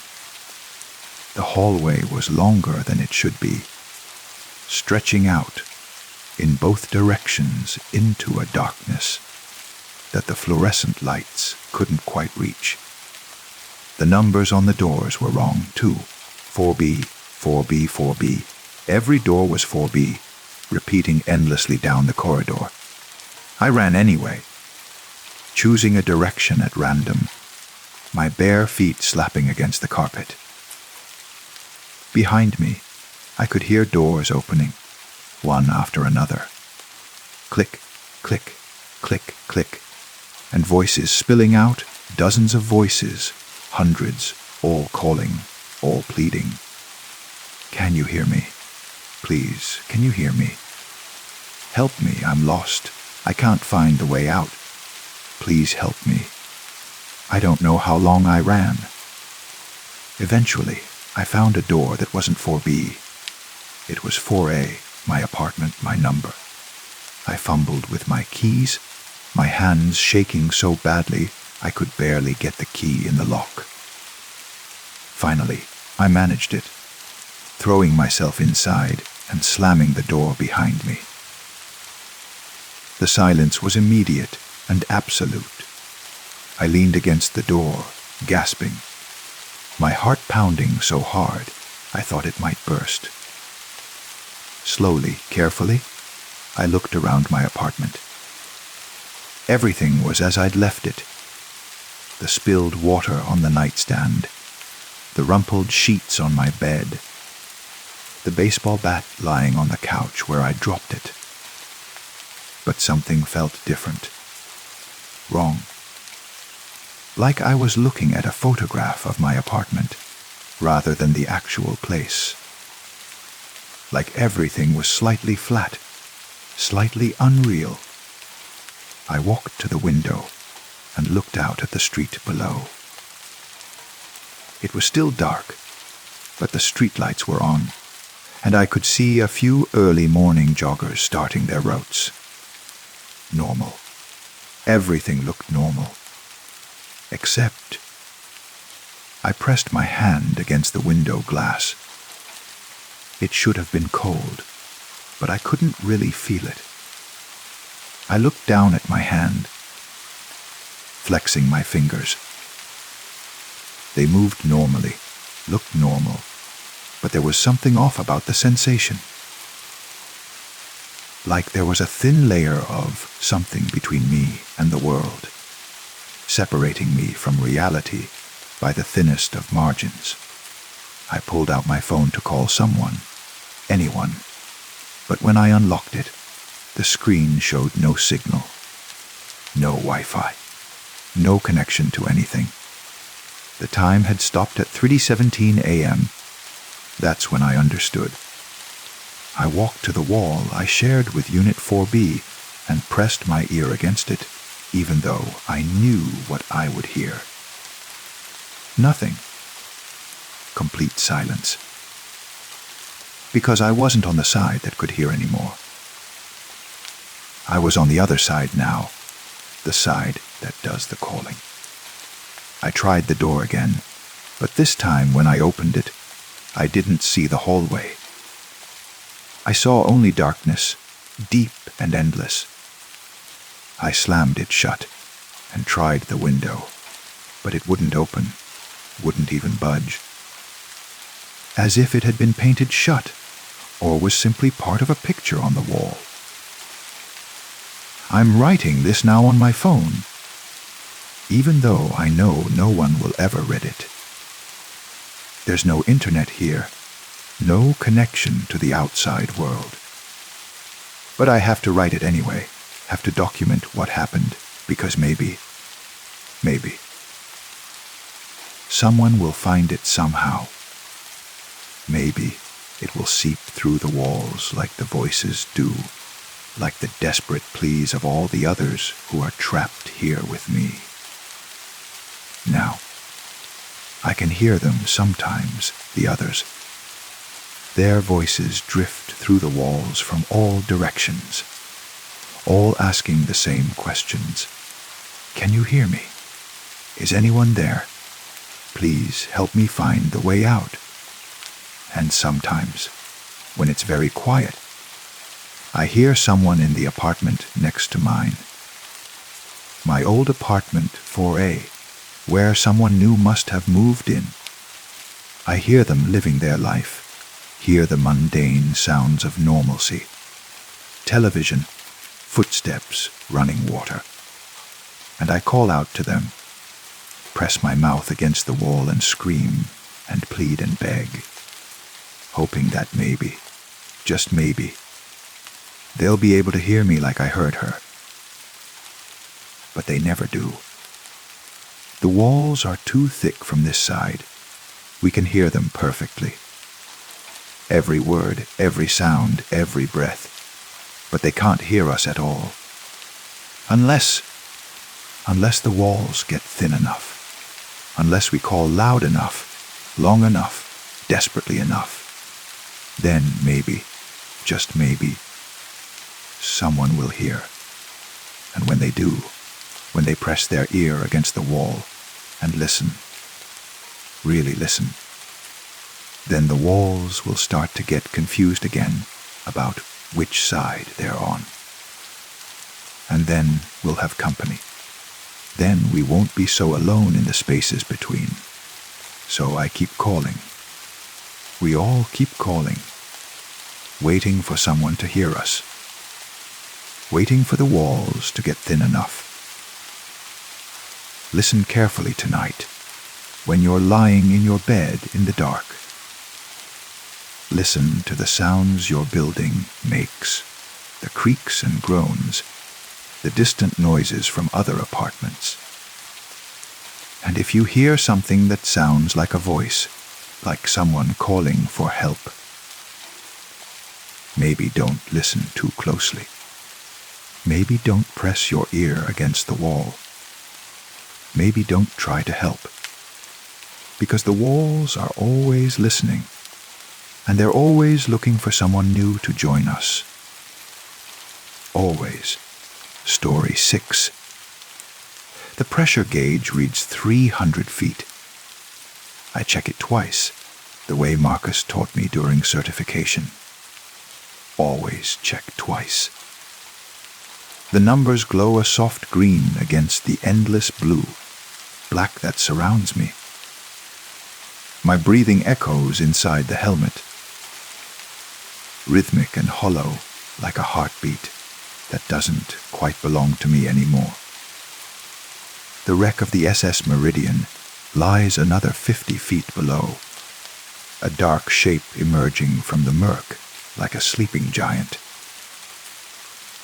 I've been descending for 12 minutes now, following the guide rope that disappears into the gloom beneath my fins. The water here is cold enough that I can feel it through my dry suit, a phantom chill that seems to seep into my bones rather than my skin. Above me, the support boat is a distant memory, a world away. Down here, there is only the silence between my breaths, the endless pressure, and the wreck waiting below. I've done this dozens of times. Salvage diving is my profession, my livelihood. There's nothing romantic about it. I go down, I retrieve what needs retrieving, I come back up. Simple, mechanical, safe if you follow the protocols. But today feels different. The Meridian went down in 1952, a cargo ship that struck something in a storm. The official report said rocks, but the survivors spoke of other things. Things that didn't make it into the official record. This is my third dive to the wreck, contracted to retrieve a safe from the captain's quarters. The first 2 dives were routine surveys, mapping the interior, checking for structural integrity. Today, I go inside. My fins brush against the deck, and I settle onto the tilted surface. The ship rests at a 40-degree angle, its port side buried in the sea. The starboard rail rises above me like a skeletal finger pointing toward the surface. I can no longer see. Rust and barnacles coat everything, transforming the ship into something organic, something that grew here rather than sank. I activate my helmet camera. On the deck now, I report. My voice sounds strange, compressed and distant through the communication system. Visibility approximately 15 feet, proceeding to the main superstructure. Static answers me. Then Marcus's voice, broken and tinny, copy that.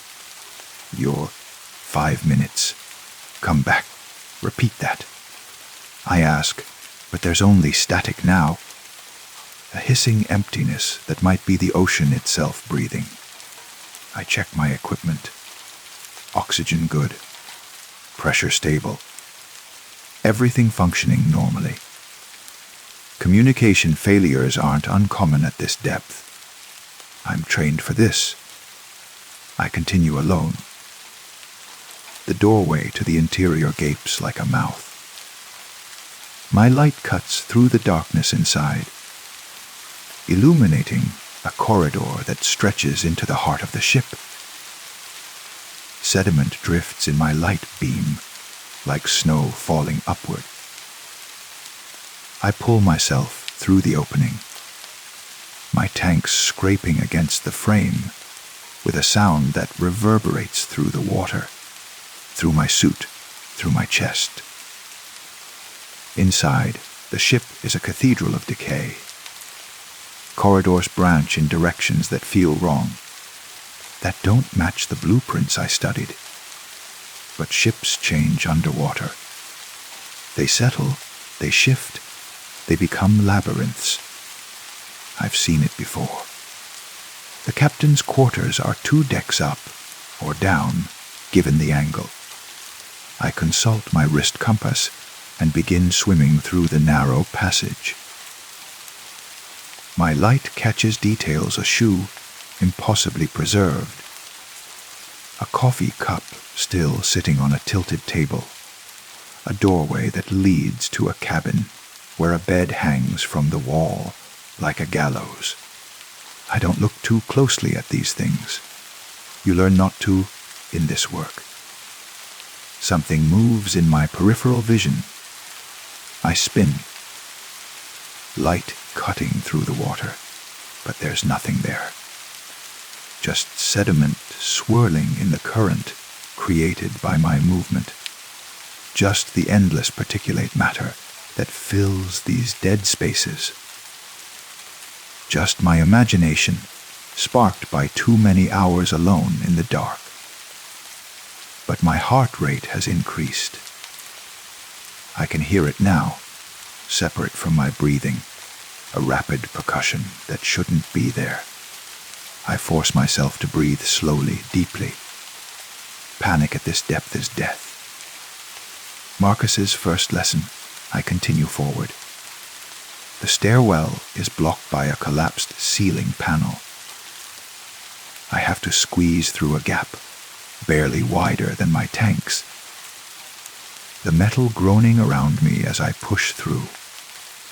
For a moment, I'm stuck, wedged between the deck above and below, unable to move forward or back, and the panic rises again, hot and immediate, before I manage to twist my body and pull through.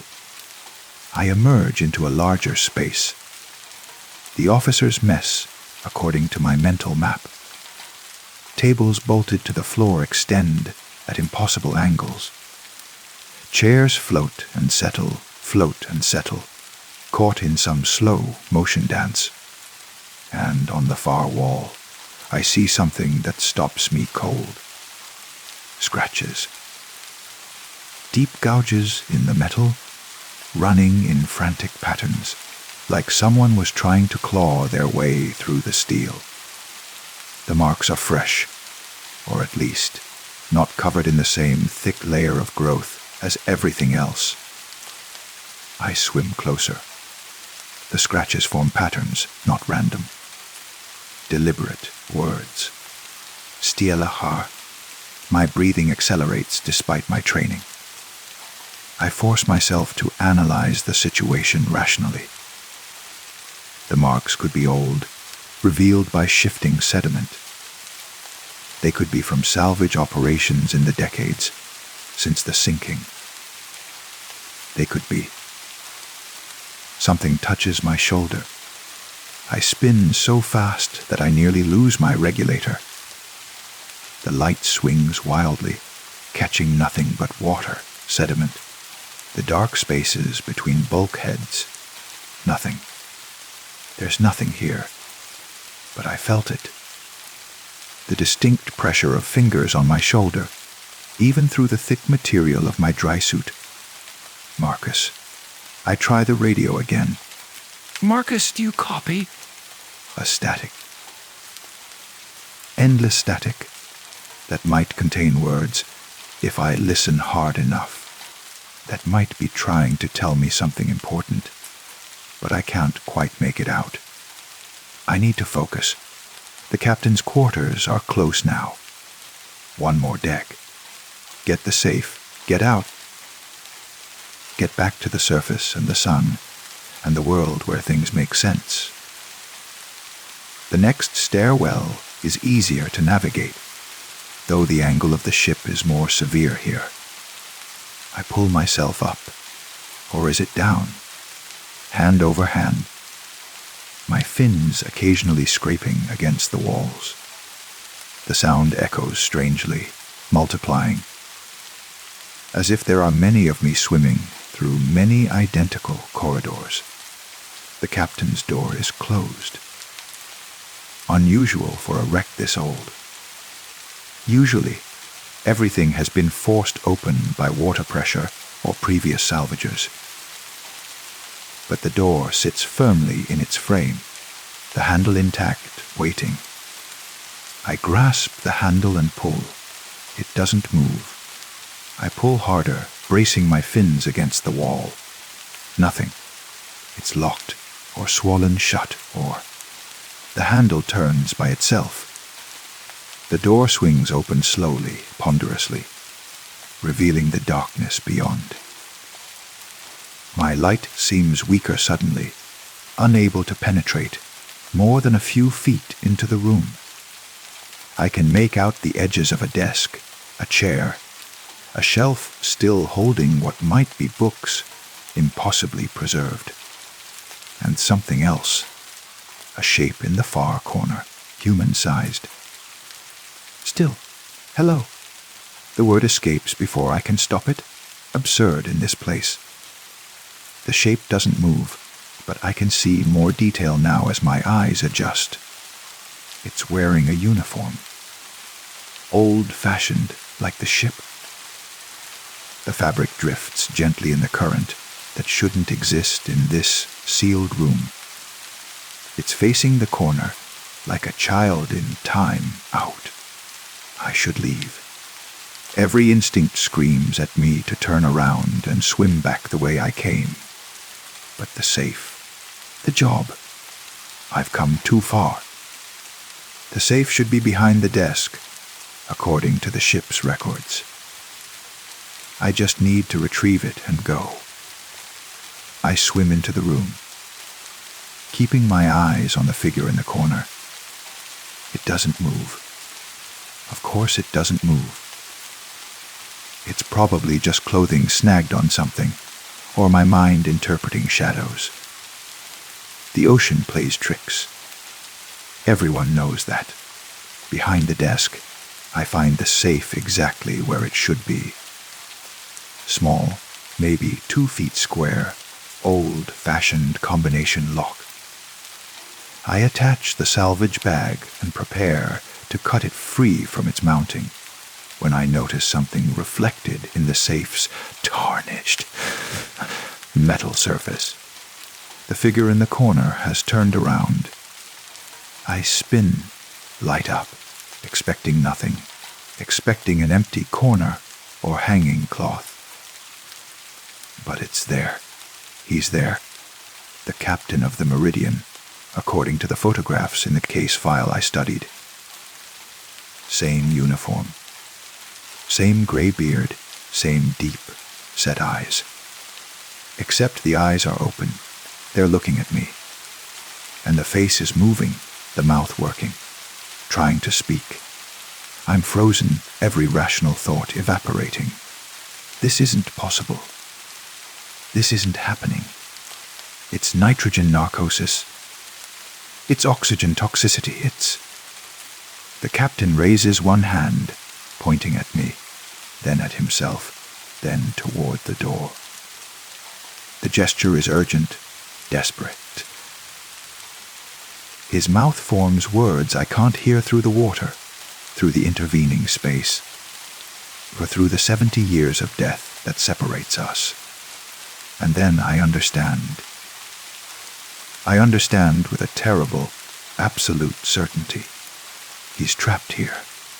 Not his body. His body is long gone, dissolved into the ocean decades ago. But something else. Some essential part that couldn't leave, that's been waiting in this room, in this corner, repeating the same final moments in an endless loop. The radio crackles. Through the static, I hear what might be Marcus's voice. What might be someone else. What might be nothing at all. Not alone. Ship. Never alone. The captain takes a step toward me. Then another. His movements are wrong, jerky, like a film missing frames. He's trying to tell me something, show me something. And I don't want to know what it is, but I can't move, can't swim, can't do anything but watch as he approaches. He reaches out. His hand passes through my helmet, through my face, and I feel cold.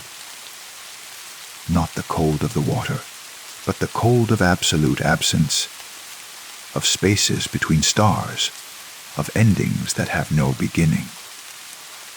I feel 70 years of solitude, of waiting, of hoping for someone to come, for someone to understand. And I feel the others. The ship is full of them. The crew, the passengers, all the souls that went down with the Meridian. They're in every cabin, every corridor, every sealed space, waiting, watching, so terribly, etchingly alone. The captain's hand withdraws, and the sensation fades, leaving me gasping into my regulator. He steps back, and I see his face clearly now. Not angry, not malevolent, just sad. So impossibly sad, he points to the door again. This time, the message is clear go. Leave. while you still can. I don't need to be told twice. I abandon the safe, the job, everything.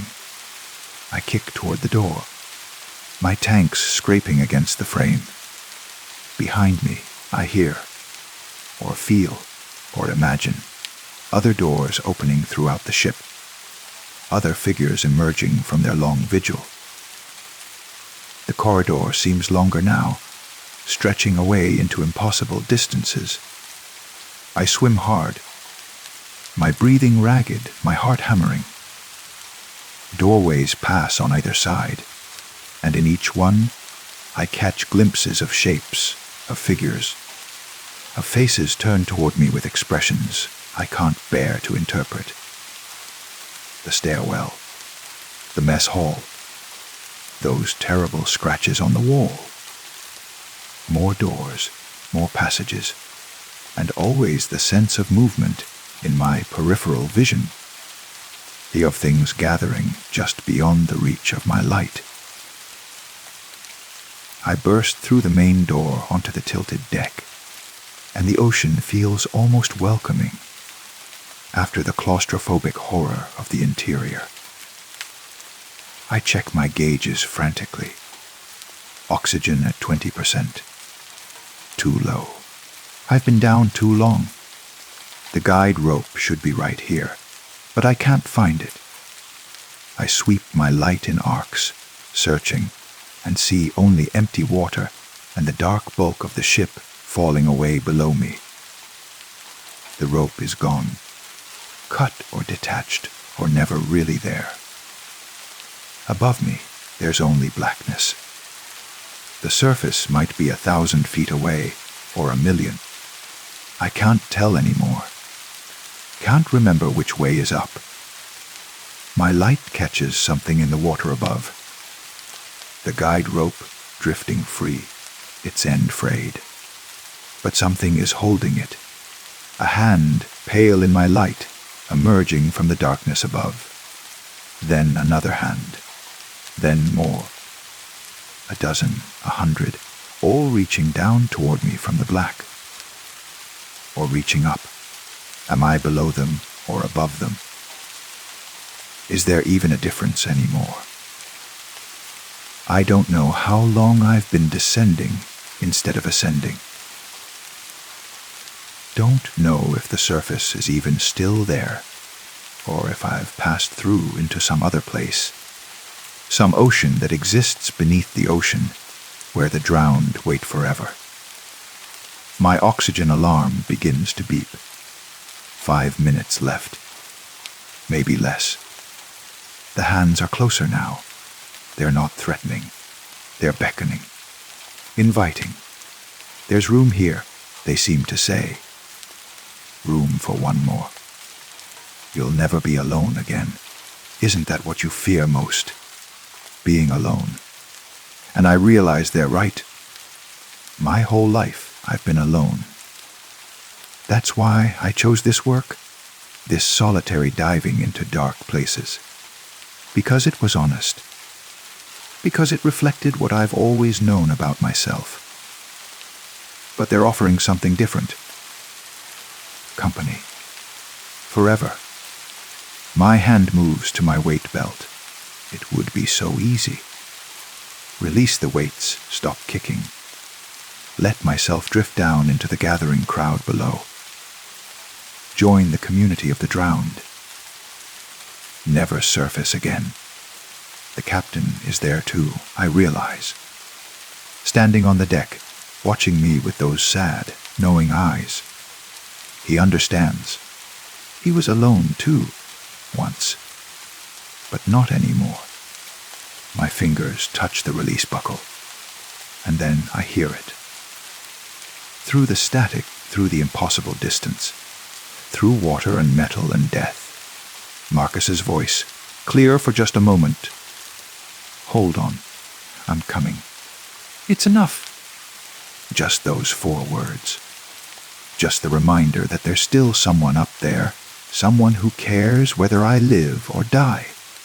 I kick. Hard. Upward.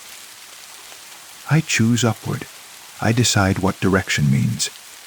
My fins drive me away from the reaching hands, away from the captain and his eternal fellowship, away from the meridian and its patient, waiting crew. The hands don't grab me. They just watch me go, fingers curling in what might be farewell or might be promise. We'll be here. We'll always be here. Waiting. My vision narrows. Oxygen at 2%. The darkness is absolute now, and I can't feel my limbs anymore. Can't tell if I'm swimming or sinking or spinning in place. But I think I see light above. Faint. Impossible. The sun through 300 feet of water, or the lights of the support boat, or heaven, or hallucination. It doesn't matter. I swim toward it, my body moving on autopilot, on the last reserves of oxygen and will. The light grows. Definitely growing. Definitely real. My head breaks the surface. Air. Sky. The support boat 50 yards away. Marcus diving into the water, swimming toward me. The sun burning my eyes after so long in the dark. I'm back. I survived. But as Marcus reaches me, as he grabs my harness and starts towing me toward the boat, I feel it. The cold spot on my shoulder where the captain first touched me. It hasn't faded. If anything, it's grown, spreading like frost across my back, my chest, my limbs. And I understand. I didn't escape. Not really. I brought something back with me. Some small piece of that waiting darkness, that infinite loneliness. It's with me now. In me now. And late at night, when I'm alone in my apartment, I feel them there too. All the souls of the meridian, pressed up against the thin membrane that separates their world from mine, watching, waiting, hoping that one day I'll return, because I will return. I know that now. Not today, not tomorrow, but eventually. The ocean calls to those who've touched its deepest truths. And I've touched something down there that won't let me go. I just hope that when I do go back, when I finally descend, that last time into the waiting dark, I'll find the companionship they promised, that I won't be alone anymore. But I suspect, I fear, that even there, even surrounded by all those patient, reaching hands, I'll still be alone. Because loneliness isn't about being by yourself. It's about being unable to connect, even when you're not.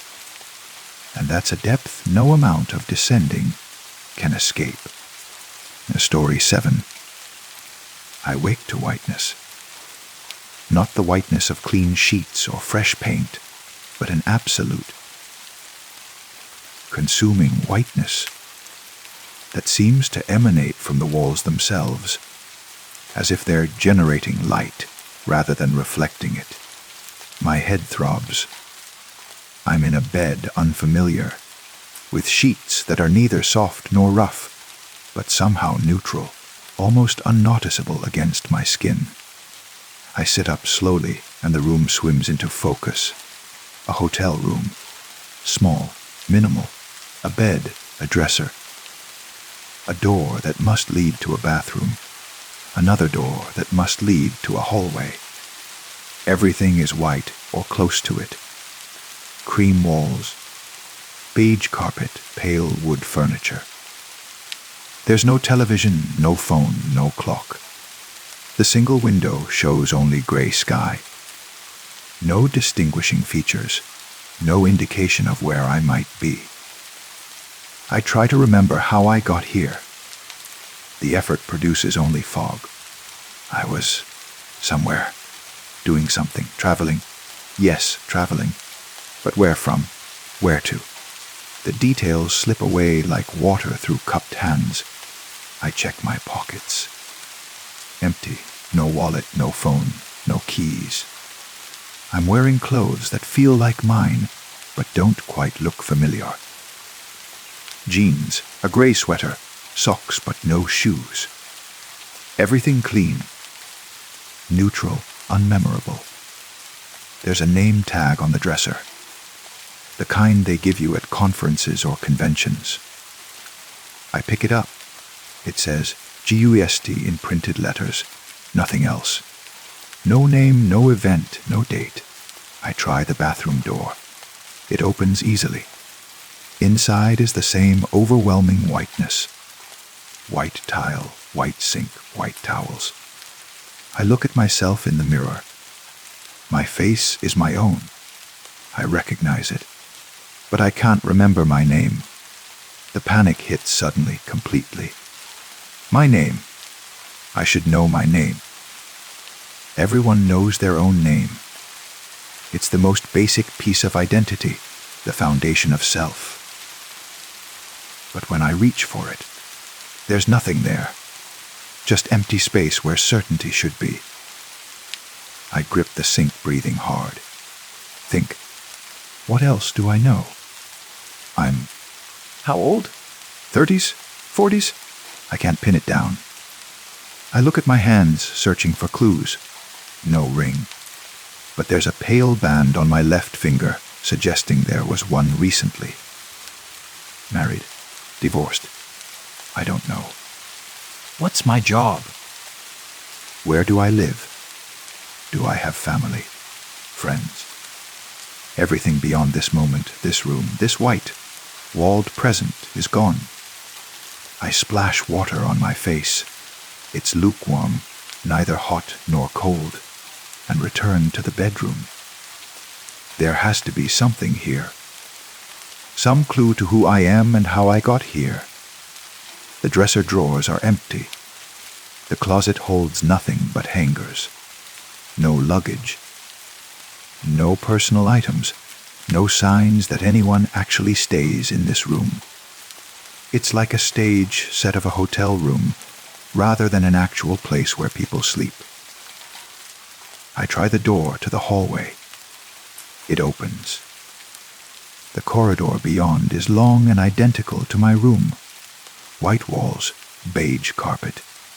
Closed doors on both sides stretching into the distance. Fluorescent lights hum overhead, casting that same sourceless, directionless glow. I step out, letting my door close behind me with a soft click. Room 237. That's what the small plaque on my door says.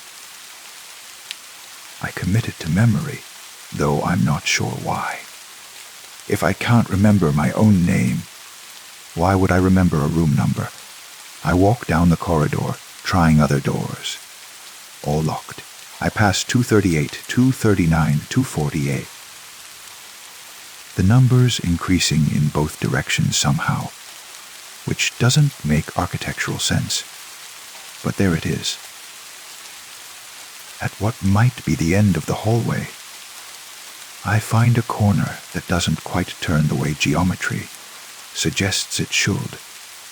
I follow it and find myself in another identical corridor.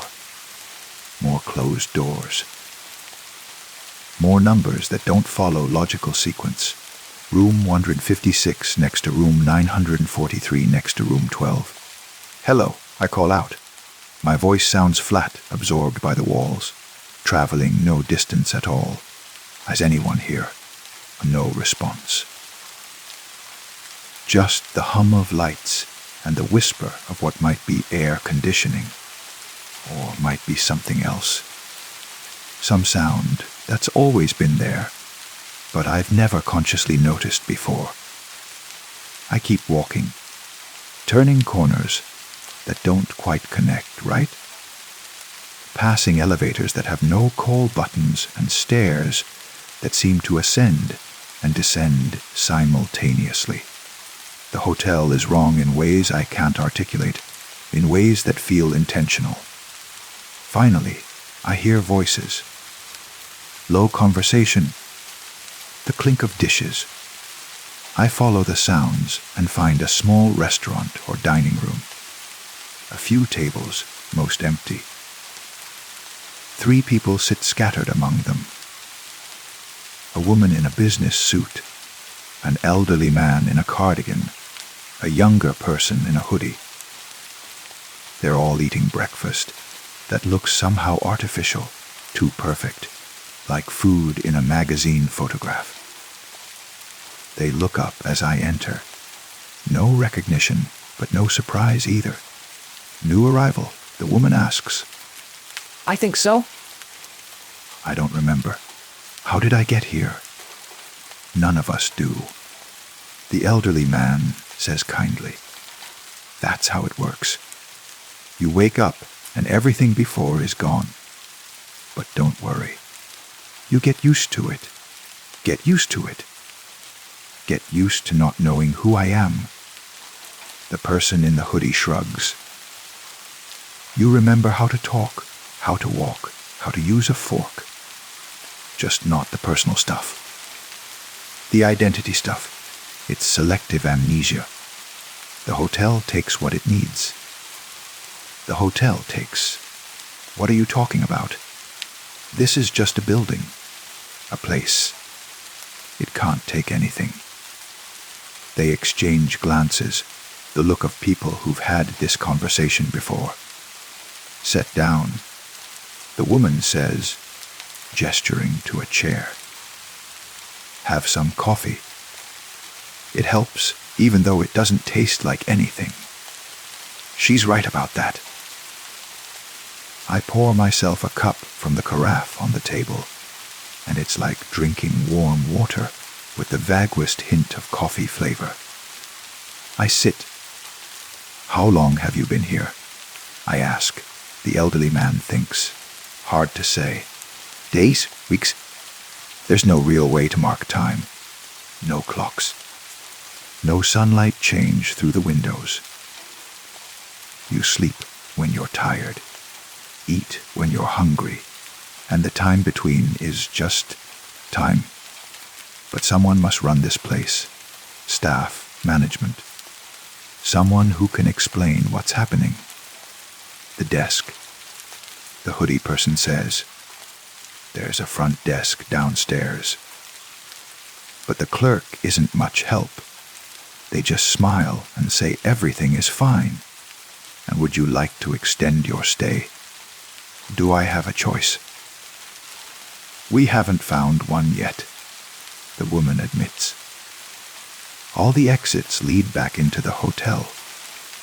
The windows don't open. The front doors are locked from the outside. It's like being in a loop. You can move around freely, but you can't leave. I set down the coffee cup, my hand shaking. This can't be real. I must be dreaming, or drugged, or... We all thought that at first. The elderly man says, "Still think it sometimes. But the days pass, or don't pass, or pass sideways, and we're still here. Still forgetting more each day. Forgetting more." The woman nods grimly. "It's not just what happened before you arrived. It's everything. Skills, memories, pieces of yourself. I used to speak French, I think. I remember remembering it.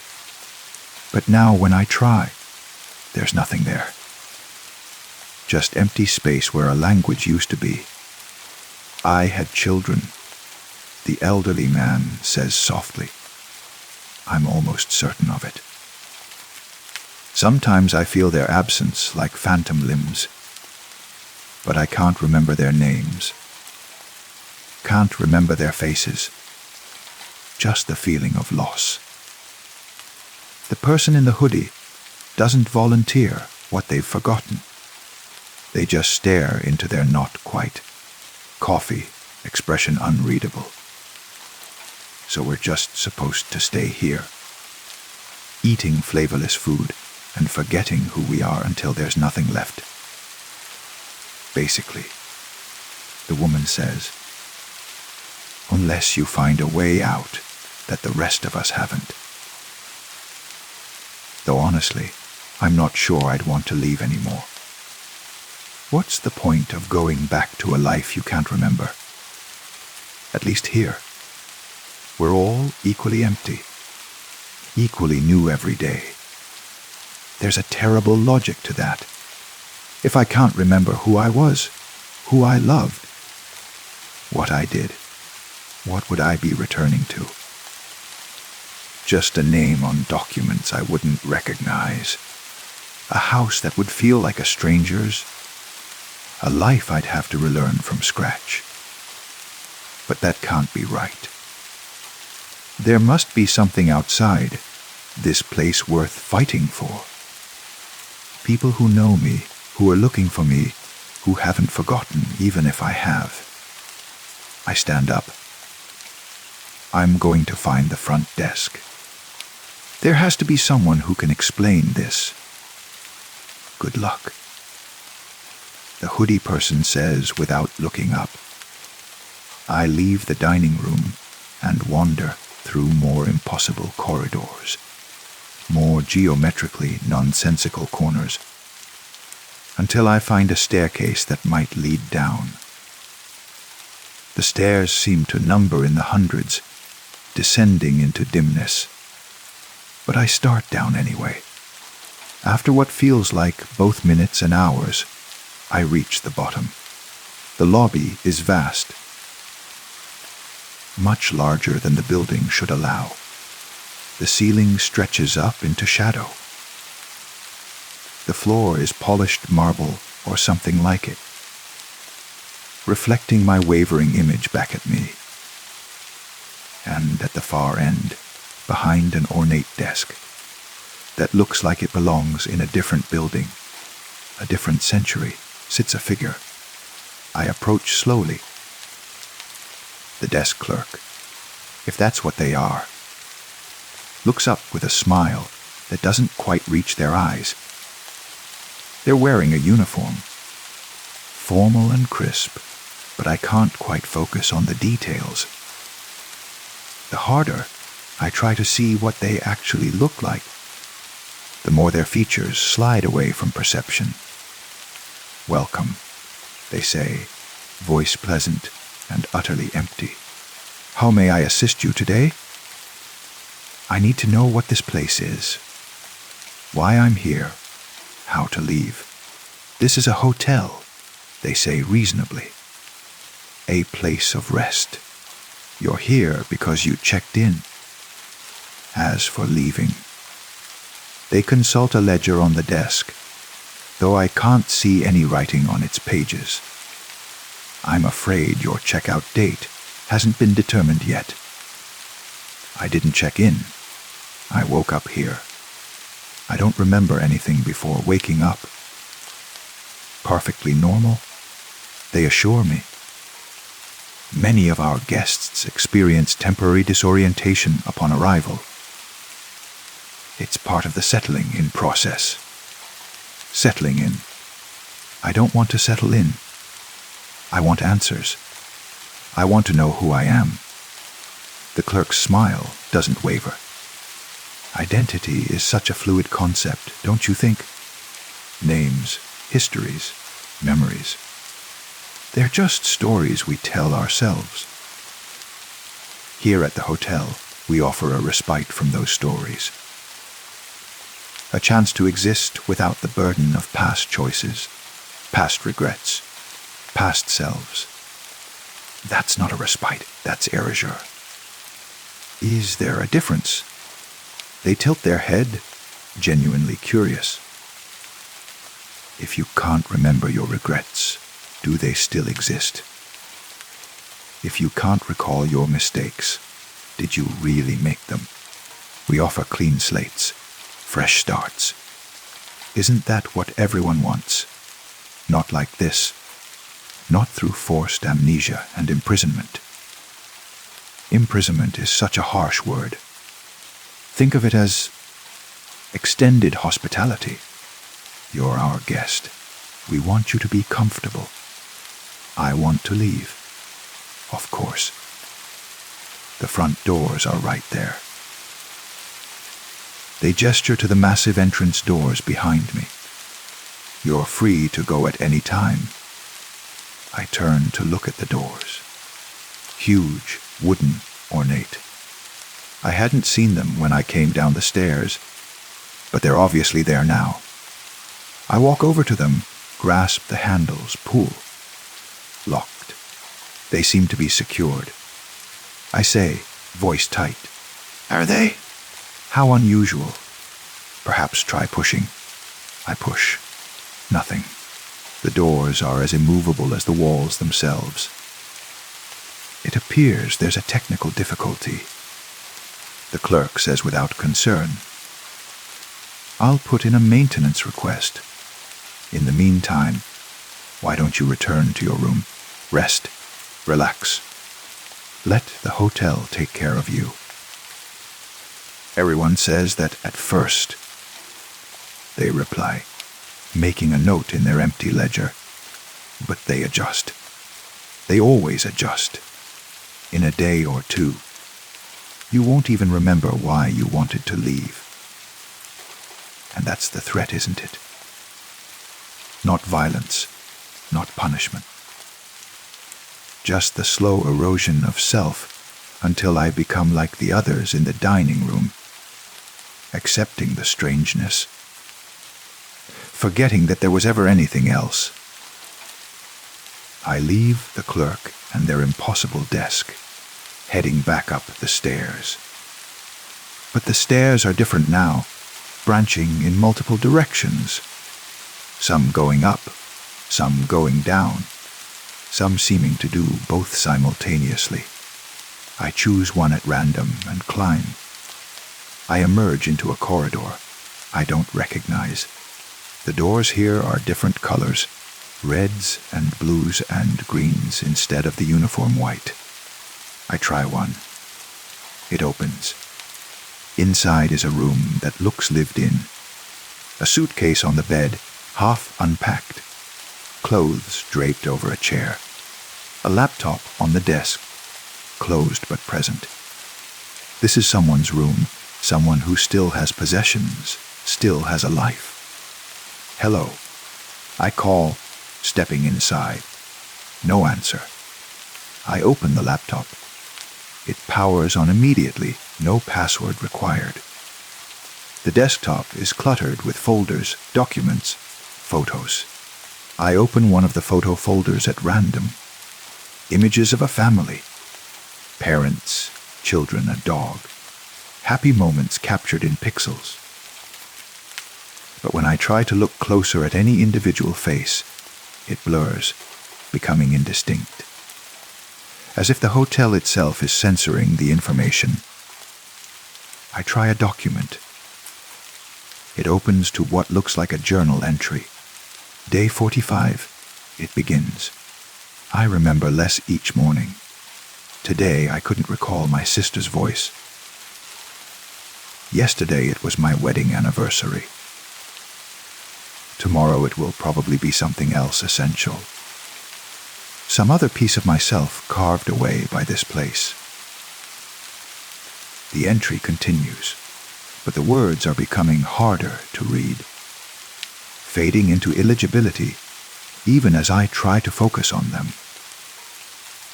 The hotel doesn't want me to have this information, doesn't want me to know what awaits if I stay. I close the laptop and leave the room quickly. The corridor has changed again. Now all the doors are white once more, and I can't tell which one I came through. I pick a direction and walk. I pass other guests now, more than before. They nod pleasantly as they pass, but their eyes are distant, unfocused, as if they're looking at something only they can see. Or as if they're not really seeing anything at all anymore. An elevator appears that I don't remember being there. The doors are open, waiting. Inside, instead of the usual panel of buttons, There's just two options, UP and DWN. I step inside. The doors close before I can press anything. The elevator moves. In what direction, I can't tell. Sideways, maybe. Or through some dimension that doesn't have a name. When it stops and the doors open, I'm in a part of the hotel I haven't seen before. This corridor is darker, narrower. The walls aren't white but gray, and they seem to pulse slightly, breathing in and out.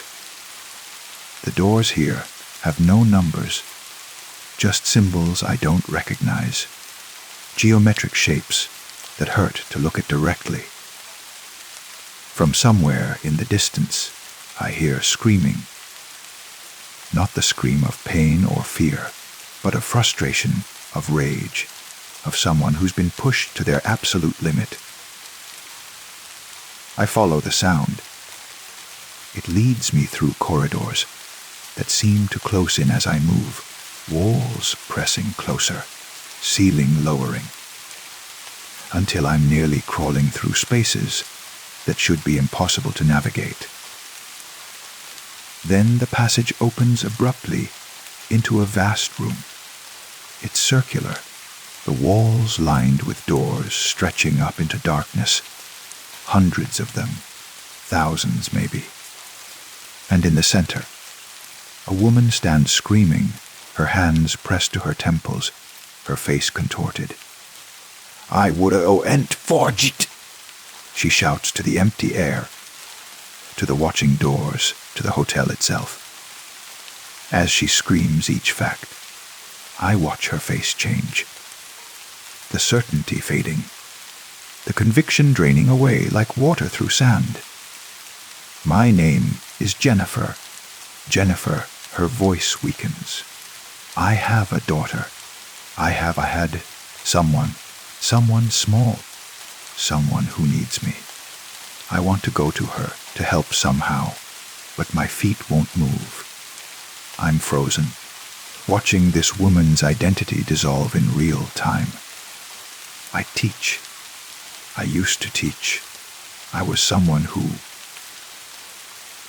She sinks to her knees, hands dropping to her sides. When she looks up, her eyes are empty, peaceful, blank. "Who are you?" I call to her. She looks at me with vague curiosity. "I'm a guest," she says simply. "Like you. Isn't it nice here? So quiet, so restful. No worries, no memories to carry, just the present moment forever." As she stands and walks past me, heading back toward the normal corridors, her face serene. I watch her go, and I understand. This is what awaits me, what awaits all of us. We can resist, we can scream our identities into the void, but eventually the hotel wins.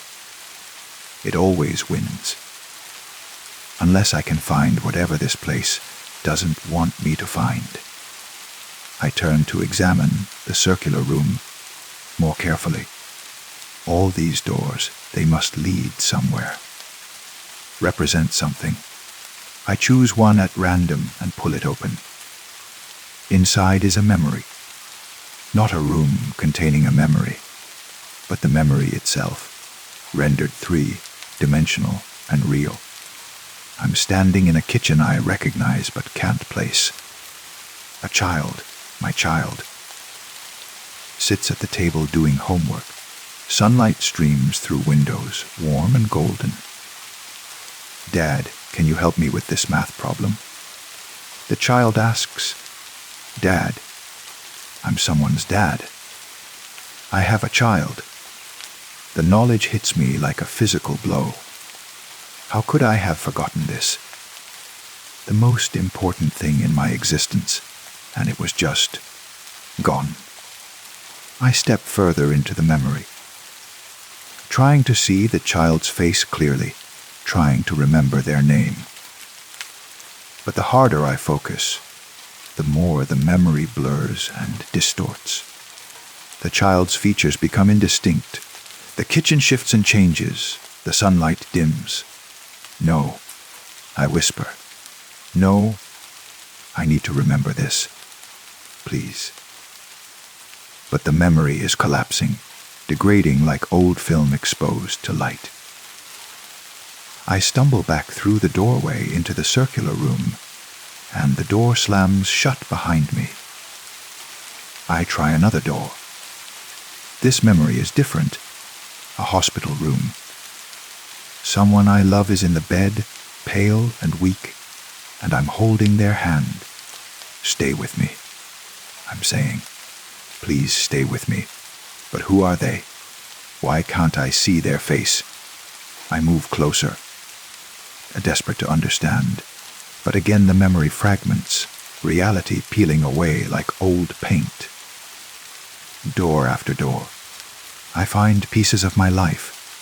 A graduation ceremony, a wedding, a funeral, arguments and reconciliations and quiet moments of joy. But I can't hold on to any of them.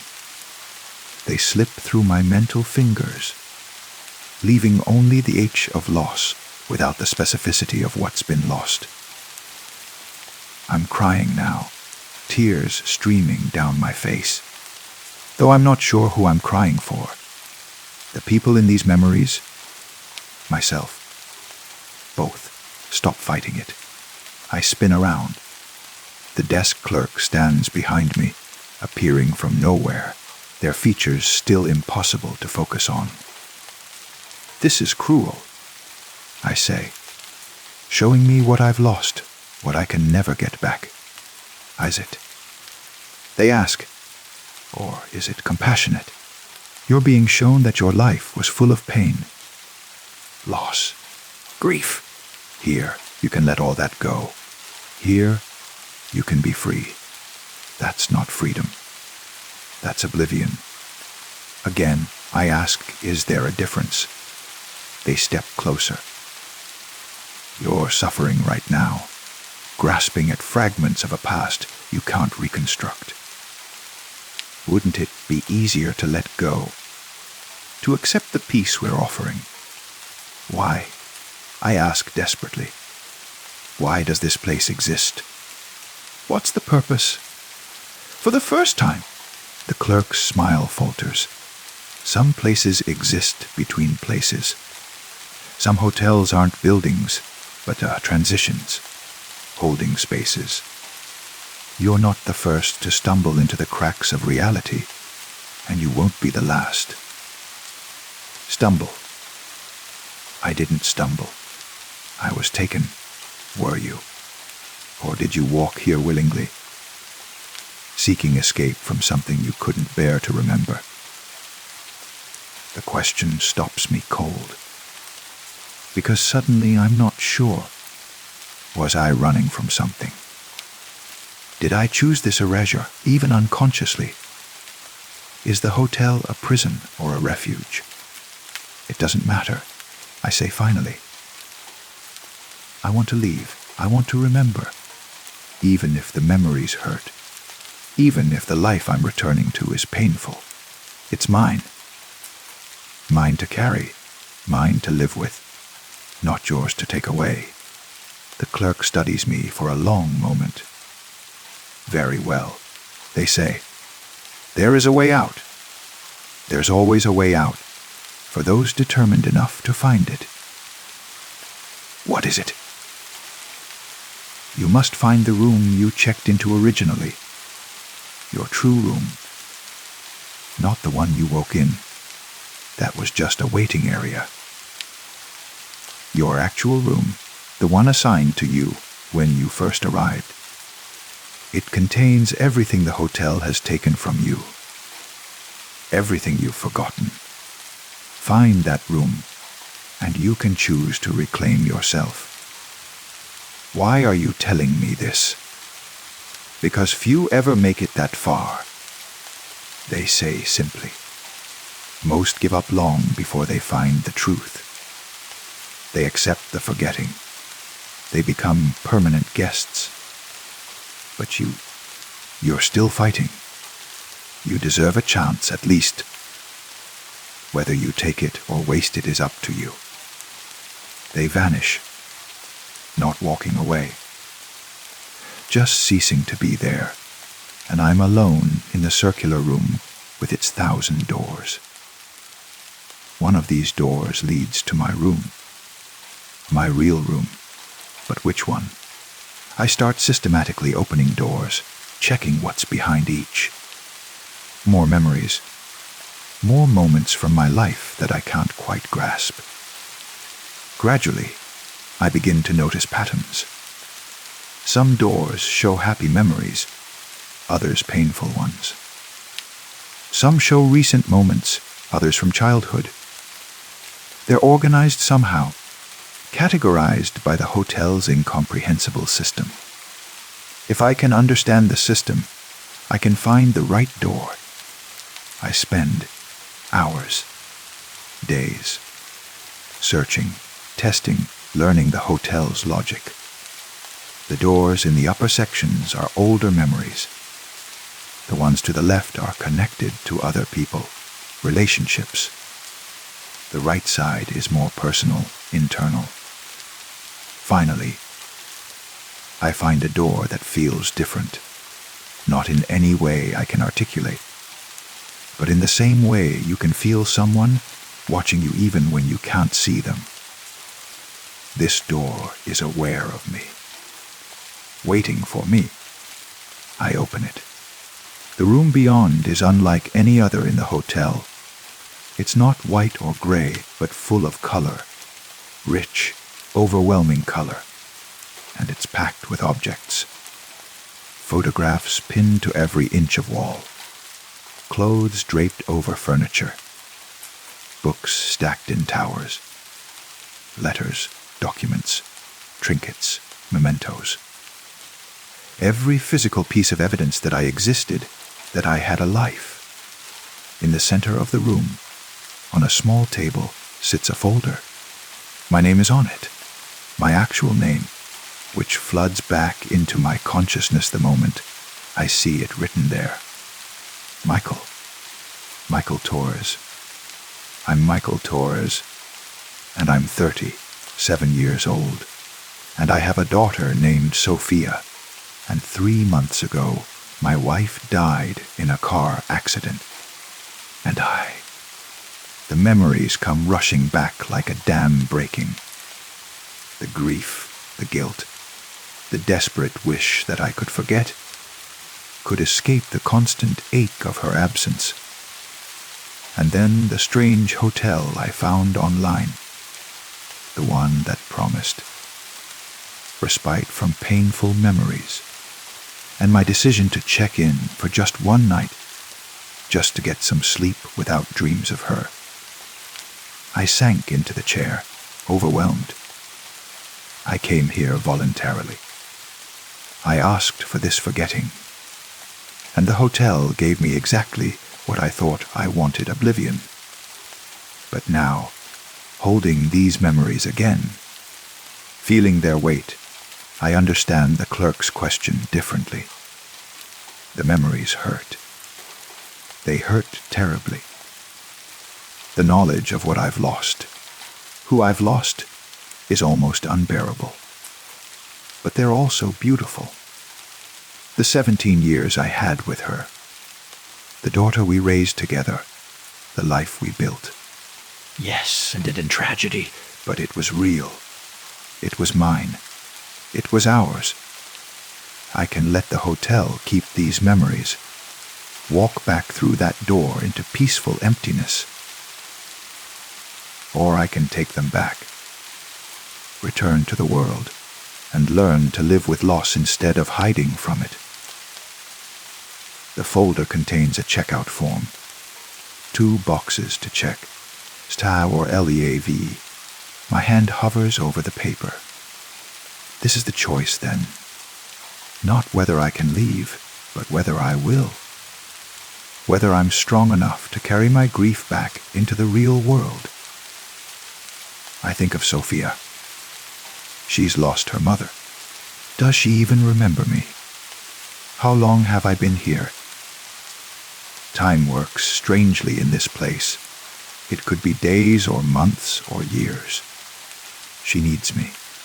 Even broken, even grieving, she needs her father. I check LAV. The moment my pen touches paper, the room begins to dissolve. Not frighteningly, gently, like waking from a dream. The colors fade. The objects become translucent. But the memories remain solid in my mind, heavy and precious. I close my eyes. When I open them again, I'm in a different room. A hospital room, in fact. Clean and normal and entirely mundane. Machines beep steadily. Sunlight, real sunlight. Warm and directional, streams through actual windows. A doctor stands beside the bed checking a chart. "Welcome back, Mr. Torres," she says with a genuine smile. "You've been unconscious for 3 days. Of the medications we gave you for the trauma-induced psychotic break should be wearing off now. How are you feeling? Confused?" I manage. My voice is raspy from disuse. Understandable. "You suffered a severe psychological crisis following your wife's death. You were found unresponsive in a hotel room. You'd checked in and apparently taken some medication, trying to make the pain stop. Thankfully, the hotel staff found you in time." A hotel. I was in a hotel, but not the White Hotel. Not the forgetting place. Just a normal hotel where a grief-stricken man tried to escape his pain through pharmaceutical oblivion. Was any of it real? The endless corridors, the desk clerk, the memories behind doors. "Your daughter has been here every day," the doctor continues. "She's in the cafeteria right now. Should I call her?" "Yes," I whisper. "Please." Sophia arrives within minutes, her face lighting up when she sees my open eyes. She's 13, tall for her age, with her mother's dark curls and my stubborn chin. She crashes into me with a hug that makes the machines beep frantically. "Dad, you're awake." I was so scared. "I'm sorry," I say, holding her tightly. "I'm so sorry, baby. I won't leave you again. I promise. And I mean it." Whether the hotel was real or a medication-induced hallucination, the truth remains I tried to forget, tried to escape, tried to stop existing rather than deal with grief. But Sophia needs me, and maybe I need her too. We can be broken together. We can carry our memories of Alina together. We can survive together. That night, after Sophia goes home with my sister, I lie awake in the hospital bed, staring at the ceiling. The doctors say I'll be released in a few days.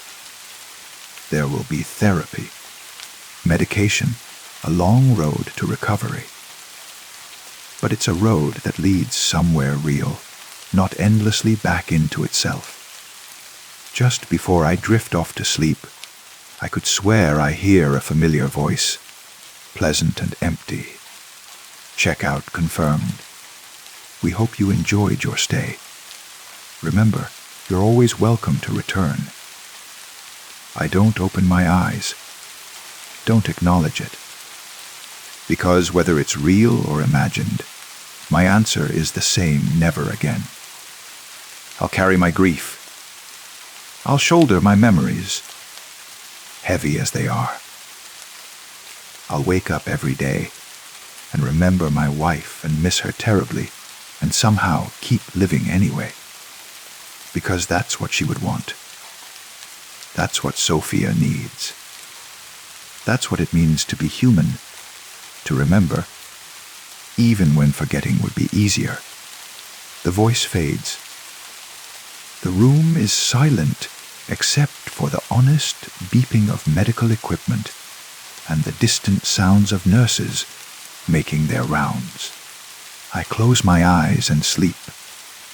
No dreams of white corridors. No visions of impossible geometry. Just darkness, and then morning light, and the hard, precious, painful gift of another day. Another day to remember. Another day to be myself, however broken that self might be. Another day to be someone's father, someone's son, someone's friend. Another day of being Michael Torres, who loved and lost and survived. That's enough. That has to be enough. And as sleep finally takes me, I clutch that truth like a lifeline, pulling me away from the seductive darkness of forgetting and toward the difficult light of remembered life.